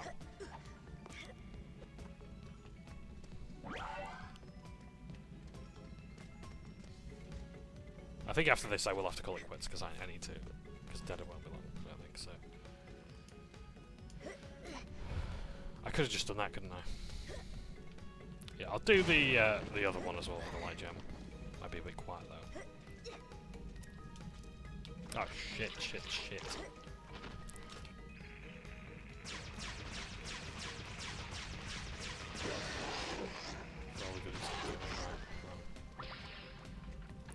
No, don't stay. Just run. I haven't got the health for this.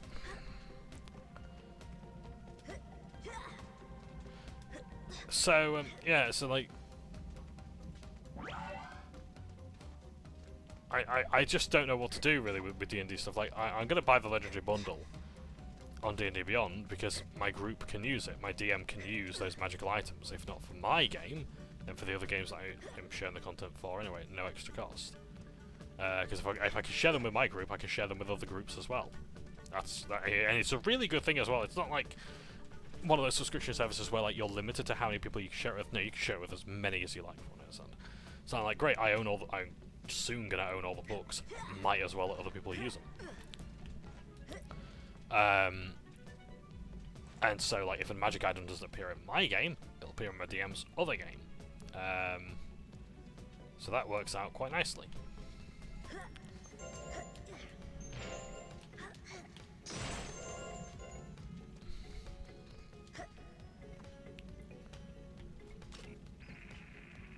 Figure out this jump.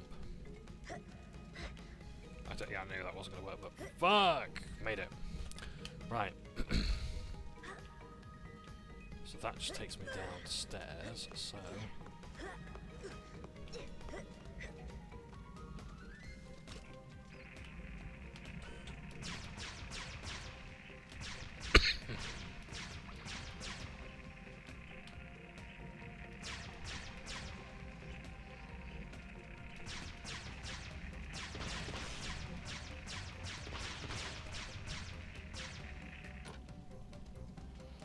That's the best I'm going to do there, and I've just seen where that light gem is as well, so I don't need to be down there, I need to be down there, but where is down there? I don't think I'm going to make any last minute profits, let's just go for it, eh? Right.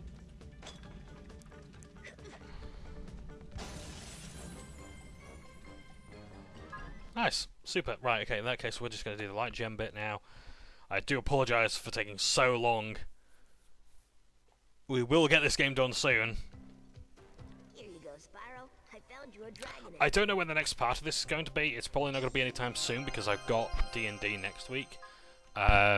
So we'll see how that goes. Right.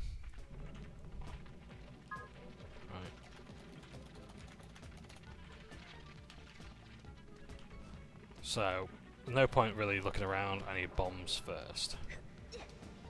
I get bombs down this way, don't I? So...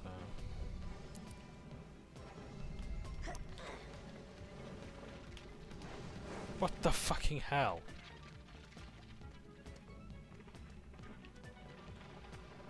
This game. D&D. Yeah. So I want to see how 1 D&D goes. The problem is like D&D is trying to be system agnostic, so setting agnostic, meaning that like they want to try and make all of the races and all of like the classes and such sort of work in every setting. So like orcs used to be like inherently evil. Okay, that's been changed and for good reason. You know, there's a lot of like racist implications as well with the creators, especially from the old TSR days before Hasbro owned D&D. So there's a lot of stuff that needs changing, fine, fair enough. But there's also like the mechanical things as well of like, okay, well, in your setting, orcs don't have to be evil. You know, not all orcs exist in, and we don't have to make races for every single setting. You know, we don't have to say, okay, orcs in Eberron are actually quite nice, and the orcs in Forgotten Realms are evil, and the orcs here are indifferent, you know? And we don't want to, you know, they don't want to do that. Fine, fair enough. The problem is that there's no suggestions or guidelines whatsoever. Every race in D&D now is essentially just a human with, you know, with a tail. It's a human with a tail. It's a human with wings. It's a human with tusks. It's a human with this that, and the other. They have no other properties other than the fact that they walk faster. They don't even have like default languages anymore, because your orc might not have been raised around orcs. So your orc might have been raised by dwarves, and they only know dwarven. You know. The problem is there's no guidelines, there's nothing to work with, there's no inspiration, there's no material there that helps a player really make their character. You know, races are essentially just like purely cosmetic now in a way, and that's fine.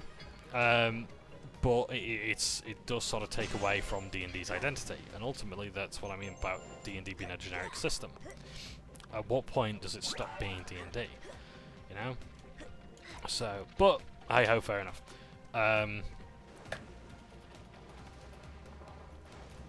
So that's one thing that's sort of getting people upset, and not really helping, like, the books. Because, like, what else do you put in the books if you can't really give people anything to work with? Well, a setting book should have information on the setting. Yeah? The problem is like, the setting... so, like, you want to make everything setting agnostic, but there's no inspiration there for anyone to put anything into that setting. So, like, let's say I want to make... I want to be a goblin. Okay, what would a goblin... How would people react to a goblin in space? The answer is that in space, goblins are seen like they would be in any other world. It's really not that much of a novelty. What about worlds where there are no goblins? In space! Again, the books don't give you anything. It's up to the DM. Now, DM fiat is fine. Okay, I don't mind DMs making on-the-fly decisions and talking about things out of game and making house rules and whatnot. The problem is, DMs probably don't like doing that much. Like, a lot of DMs have rallied against like having to do loads of homebrew. They want established things, especially in books they are paying for. Now, my DM probably doesn't mind, you know, the direction of D&D at the moment, because he's not paying for the books. He buys a couple, like he bought Journeys of the Radiant Citadel, because of like the representation and what that means for tabletop role playing as a whole. You know, adventures written by black and brown people. Awesome, that's fantastic. So he bought that book because he wants to see the representation. He wants to put his money where his mouth is. That's great. So he bought that. When I buy the Legendary Bundle, that'll be included. Great. Further support for people to tell the stories that they want to based on their heritage and culture. Awesome. I was really hoping I had the bombs then. So, how did I get to this? Okay, so, yeah. Also as well, like, Journey of the Radiant Citadel, like if Spelljam is meant to be like a go-between between adventures, then why does the Radiant Citadel exist? Because the Radiant Citadel is basically that. It's the go-between. It's the place you go for your adventures, like as a getting off point, or like for a sort of a pit stop. Yeah. So why does Spelljammer need to exist? I'm sure other people who have actually played either things and are DMs and are much more experienced than I can probably explain it. But me, I don't get it. So setting agnostic stuff is is okay when there's a setting to work with, but the books are really light on content.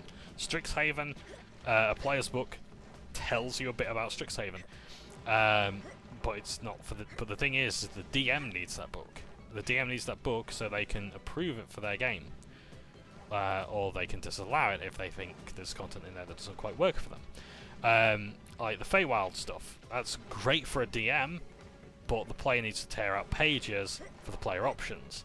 Yeah, and it's becoming a bit of a problem now, where like the best books are like the ones that have no setting content whatsoever, like Xanathar's Guide to Everything and Tasha's Cauldron of Everything, where they contain more subclasses that aren't really tied to any particular setting, whatever. Or actually, they do sometimes mention that.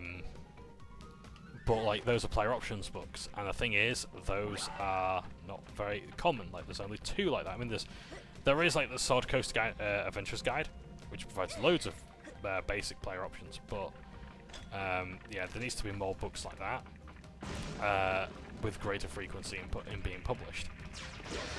Because like a lot of the adventures, just I don't think are really being bothered with. They're very light, so there's no really point in really doing them. And if D&D wants to be setting agnostic, what kind of adventures are you going to publish? Yeah, how do you how do you explain like the Hadozi or whatever being in like Curse Strahd? You know? Oh, they just exist. Okay. Is that not the slightest bit jarring or anything like that? Or how do you explain? You know, like it sort of it closes a lot of doors as well as opens them. You know? It means more work for the DM to do to explain it, and like explain why this race exists, and why this one exists, and why this one is fine, and why this one isn't. And it just creates a lot of work that I don't think like Wizards of the Coast fully appreciate. They don't appreciate how much work DMs are doing already to make adventures work and bend over backwards for player options. The ever-increasing amount of player options to be added to their game, and then if God forbid someone isn't satisfied with the player options, they instead, you know, want further homebrew being done. You know, I'm one of those people. I wish there were more player options, but it means homebrewing. And that means taking time out of my day to homebrew the shit that I've paid for, you know? And this is ultimately my question, like, why would I pay for a D&D book when so much of it isn't even the stuff I've paid for? You know? Like, I'm paying for my own talent? Fuck off, you know? What I really want on D&D Beyond is like a class maker, like class or like a better homebrew sort of thing for like subclasses. I just want an alchemist, you know, an alchemist who can actually perform alchemy, not one that has to go through the fucking rigmarole of being an alchemist in D&D 5e.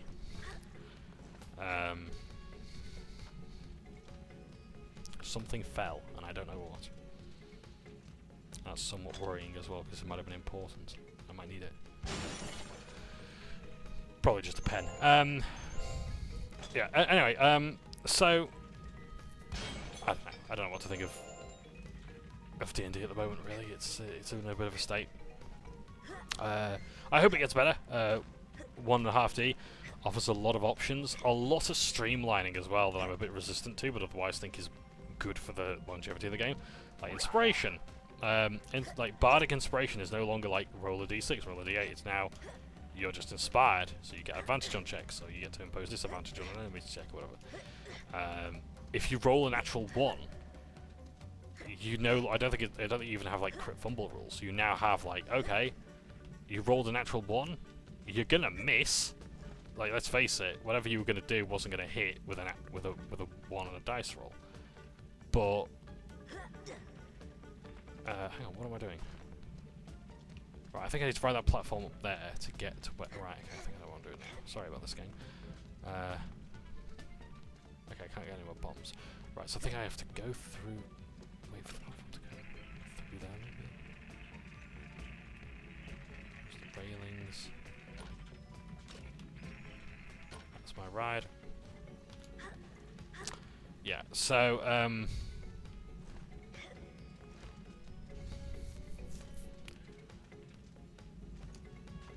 it's like if you roll a natural 1, you get inspiration. So you missed, but hey, next time you get to roll with advantage. Fuck me. It's kind of like it's hard enough to die in D&D as is. It's hard enough to fail in D&D as is. Like, truth be told, the less rolling you have to do anyway, the better your chances of succeeding. If you're not rolling, you're probably doing something alright to begin with anyway, let's be honest. So, it's weird to see even more things that give players help. Like, death saving throws. That didn't used to be a thing. So when you get knocked unconscious, you have to roll 3 d20s, and you have to get 10 or above. If you roll a natural 20, congratulations, you get up immediately with 1 HP. But you can't do it until the next turn.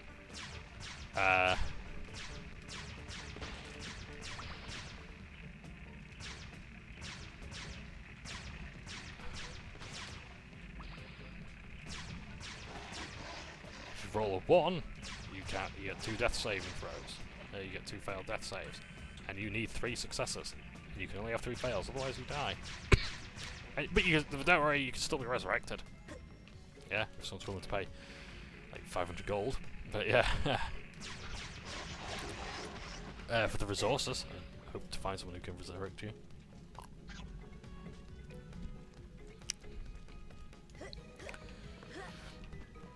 But yeah, wizards have D6 hit die rather than D4s.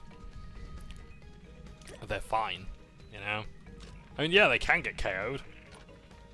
Is it gonna happen? No. Oh, but they could die at level 1. Yeah.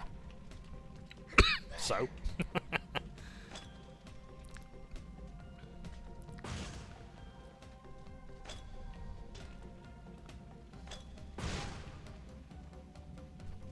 Right, okay.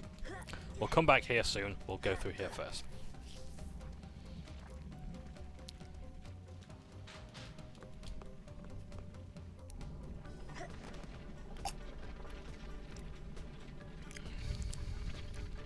Drinking isn't going to be enough, I'm afraid. I will have to take a break soon.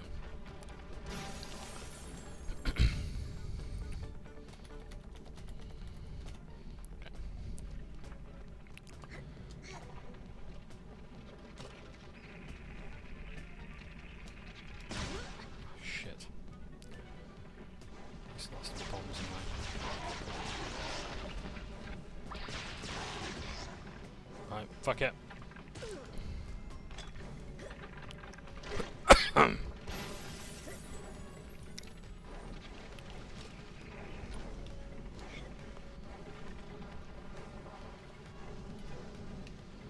Could have gone a lot more smoothly, but never mind.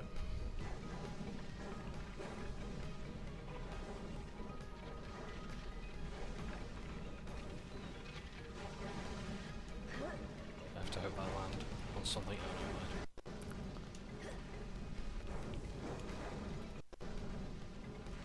Okay.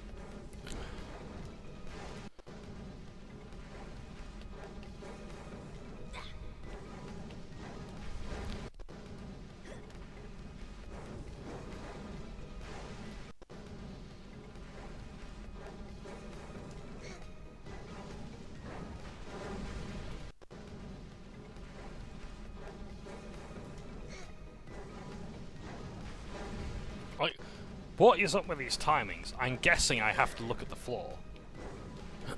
But...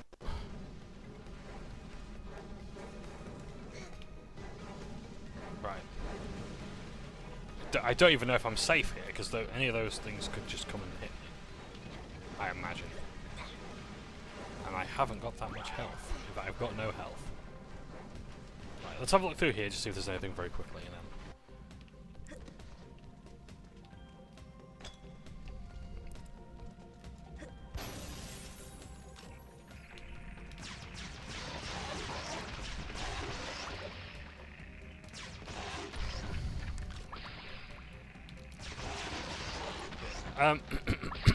yeah, D&D.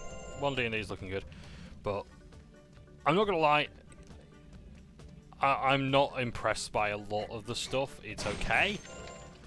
It is streamlined, and that, I guess, is good, but I think it's gonna get to the point where now it's like, no, it's too streamlined, and people aren't gonna like it. And then Wizards of the Coast are going to have to ask themselves some very hard questions about, like, well, how easy is too easy? How much power are we giving to players? Like, the level cap I think is now reduced to 18. So it used to be 20. Like, the highest level you get in, like, D&D, I think, in history was, like, 30. Because, like, after level 20 was, like, epic levels. That's when, like, you go into, like, that's when you get, like, into, like, taking on the gods and eldritch abominations. Like, you get to fight fucking Cthulhu. You know, and Hades and Zeus and all that shit, you know? Fuck you. You know, you get to do all this stuff, which is awesome. Oh,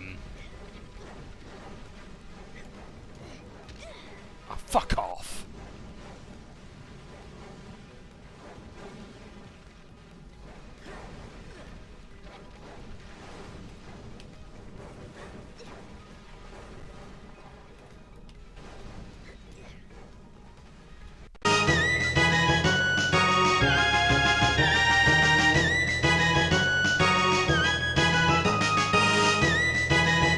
Sorry about that. Yes, again, I went full screen.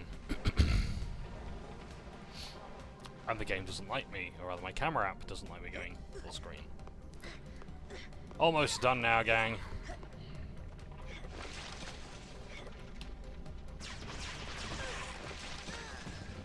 Shit!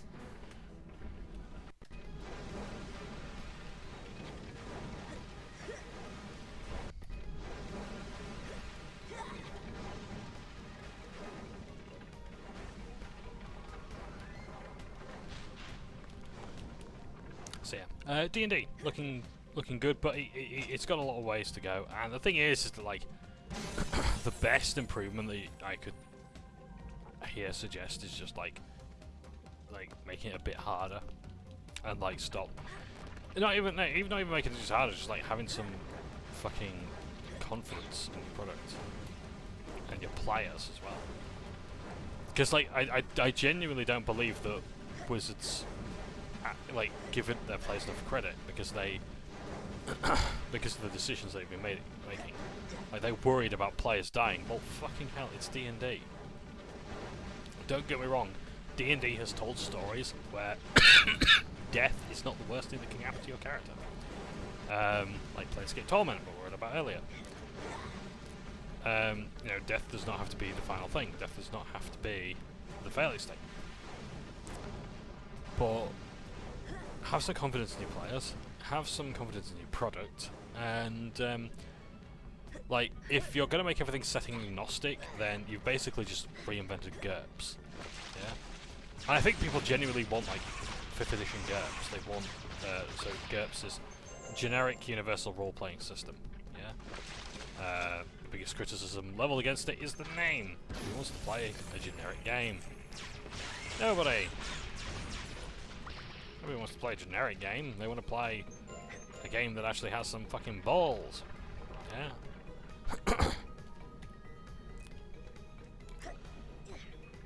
At least sounds like it. Because GURPS is like a pretty good system, but like, fuck. It's like, from what I understand, it's a really good system, but it's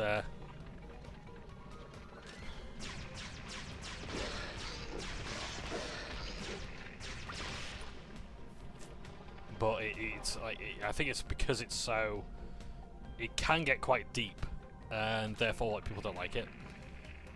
It's like there's just so much maths there, but it's because it has to cover so many different things. So it has to be able to do sci-fi. It has to be able to do like history, all manner of history. It has to be able to do all manner of things. It has to be able to do like exploration, role playing, and combat. So social encounters and combat with this one system. And yeah, I mean, like the thing is like, I wonder if like, because we're talking about other systems as well. I wonder if like D&D is going to go from the D20 system to something like Dice Pool. Maybe that would be a massive change. But then D&D is changing a lot already. It's I do not want to play again for fun. Fuck that. We'll just go down here and see what awaits us. But in the meantime, save scum the hell out of the fucking game. I don't know if we've got a 0 save, let's save there as well. So, yeah. Oh dear, that doesn't look good. Should I take invincibility somewhere along the way?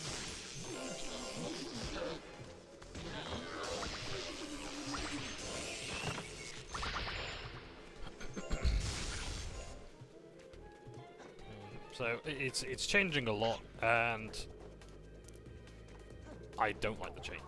Some of the changes are good. I'm torn on it, as you could probably tell, given my inconsistent backpedaling on the subject of 1D&D. There's parts of it I like. What I don't like is like the lack of confidence in a lot of the things that D&D is doing right now. Like no identity. I don't mind a generic system. I really don't. But I would like D&D to have some identity. Like, even if it's Forgotten Realms, fine. High fantasy, great. But I wanted to like say, okay, this is the kind of game we want to make. We don't want to have like that high level play anymore. We don't want to have like 9th level spell stuff anymore. You know, we don't want to have this, that, and the other. Because that'd be grand. Like if it just knew what it wanted to do and did it well.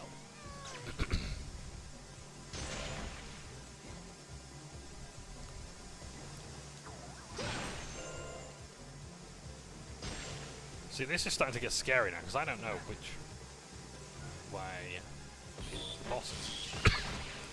I know of at least one place that I think I should be, and I'm not at. Ah.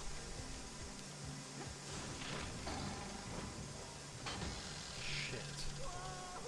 Would help if I actually fucking jumped properly. I was supposed to be going here, I do realise.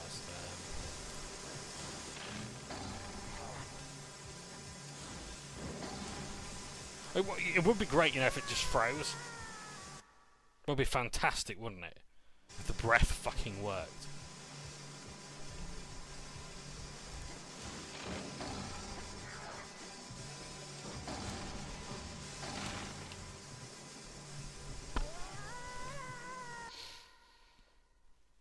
Getting really pissed off today, gang.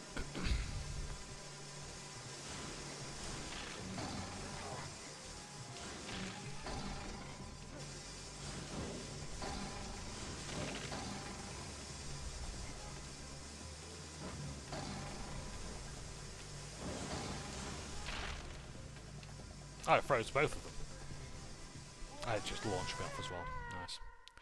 I tell you what, we're going... No, I'm determined to get through this.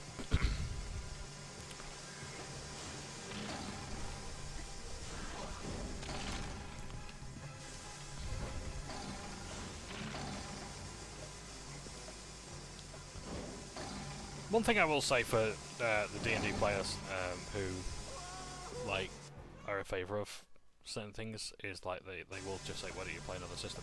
And it's not like a malicious thing. It really is like good advice. Like, look, these are people who've probably played, you know, other systems that are much better suited for what you want, and they will give suggestions.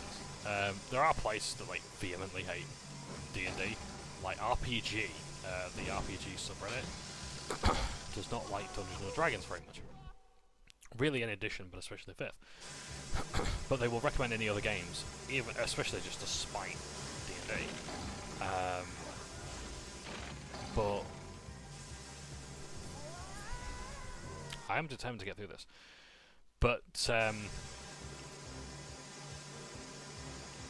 at least there are other systems out there. I can't remember what it was called, but it was like the fantasy heartbreak, the fantasy heartbreaker or something like that, where people make a system like D&D, but they fix one thing, and that's supposed to cover everything, is it?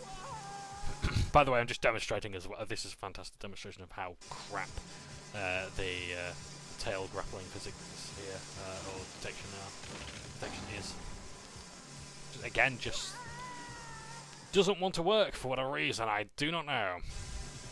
And it's not like I've got all the time in the world to just sort it in. That didn't work either. And once I jump, I can't sort of like flutter up again. It ain't happening.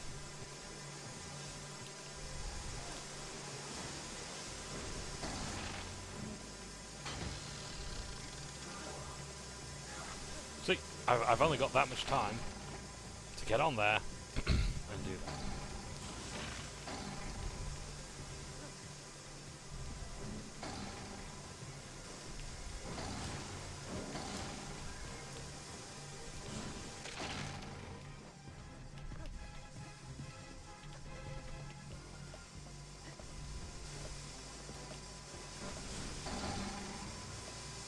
I am so done with this system. I'm so done with this level. This game, to be honest, but I would like to see it through to the end. I have much safe skill there is. Don't tell me I've got to go all the way fucking over there.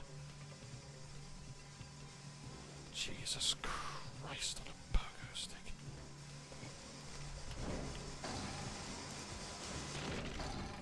It made sense that there were 3 things there. Hey, at least that worked.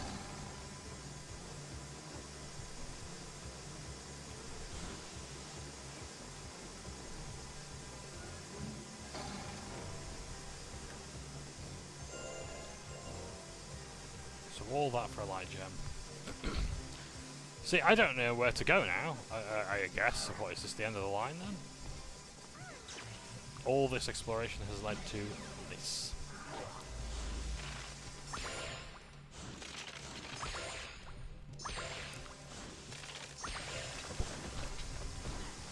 think I need to find a map. It really does help to have a map.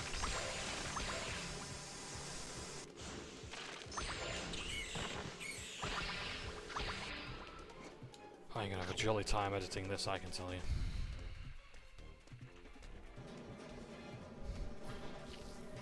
So yeah, it's like, so yeah, people do recommend other systems. Another one that my DM wants to look at is Lancer. So that's like mechs, like a mech RPG combat, which uses the D3, a 3-sided die. They exist. I just can't imagine it. Like in a digital setting, and why would you choose the D3? I don't know, but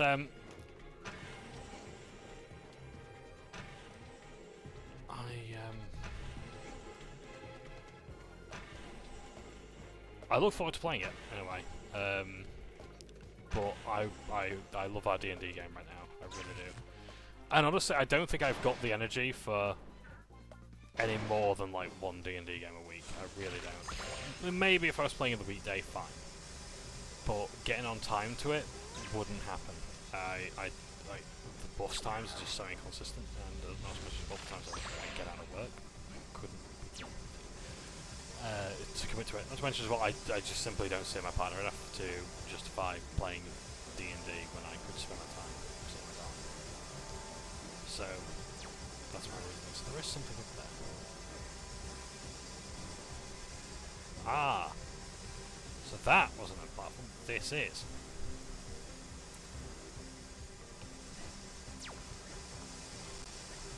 I still stand by my comment. I should be a game designer.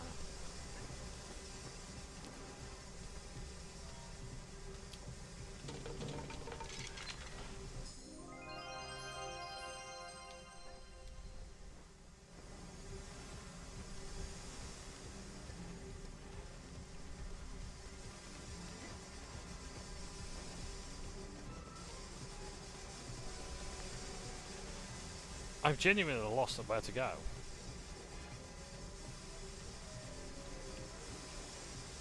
Oh.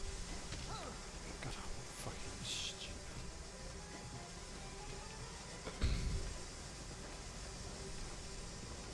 So it's not there, there's not a platform there. Fuck off. Please double jump when I ask to, game. Christ. Go right. Oh.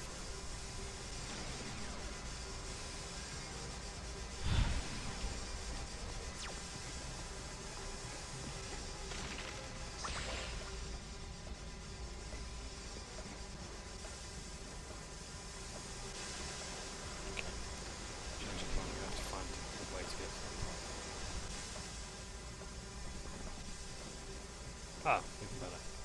Haha! There we go.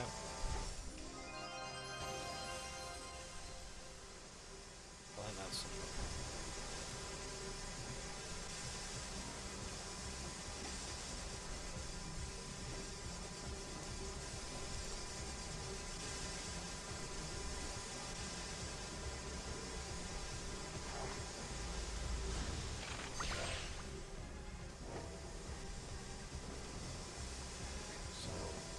I came from up there.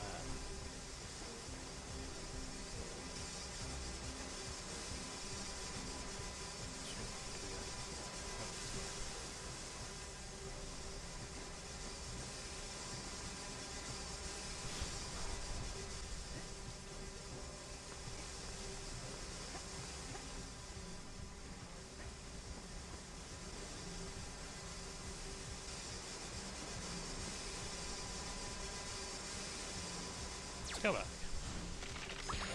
My god, a ranged attack who missed. So we know there's nothing down there, fine, fair enough.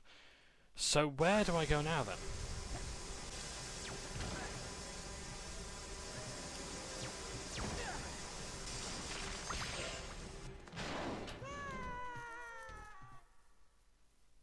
don't know where else. Because I need to get to a teleportation pad to get out of this area. I thought I was done here and everywhere else. Evidently that's not the case.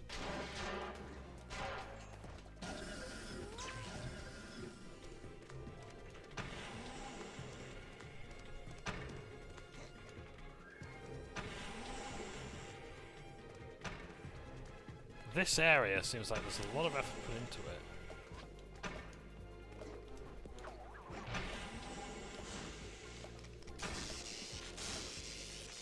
To not do anything with it.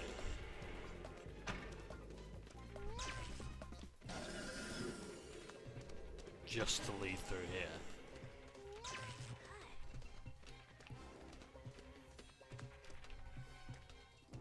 To then go down this way, which we've cleared as far as which I don't think we have.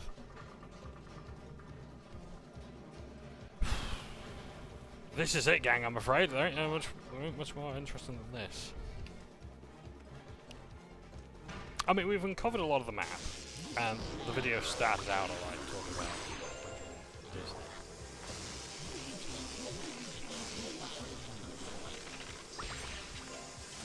And then it just evolved into this.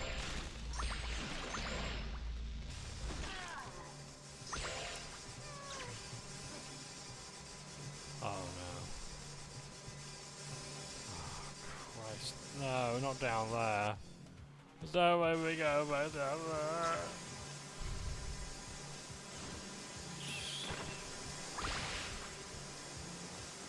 Okay. I'm gonna end it there. Because I don't know where the fuck else to go. Thank you ever so much for watching. Take care, it's half an hour, and I do apologise for wasting all of your time. It's not the note I kind of really want to end on, really, but that's going to be it for maybe 2 weeks. Maybe not. Maybe next Saturday I'll record. Maybe. I don't know. I really don't know, but I'm going to try and find out. But yeah, thanks everyone for watching. Take care. It's half an hour.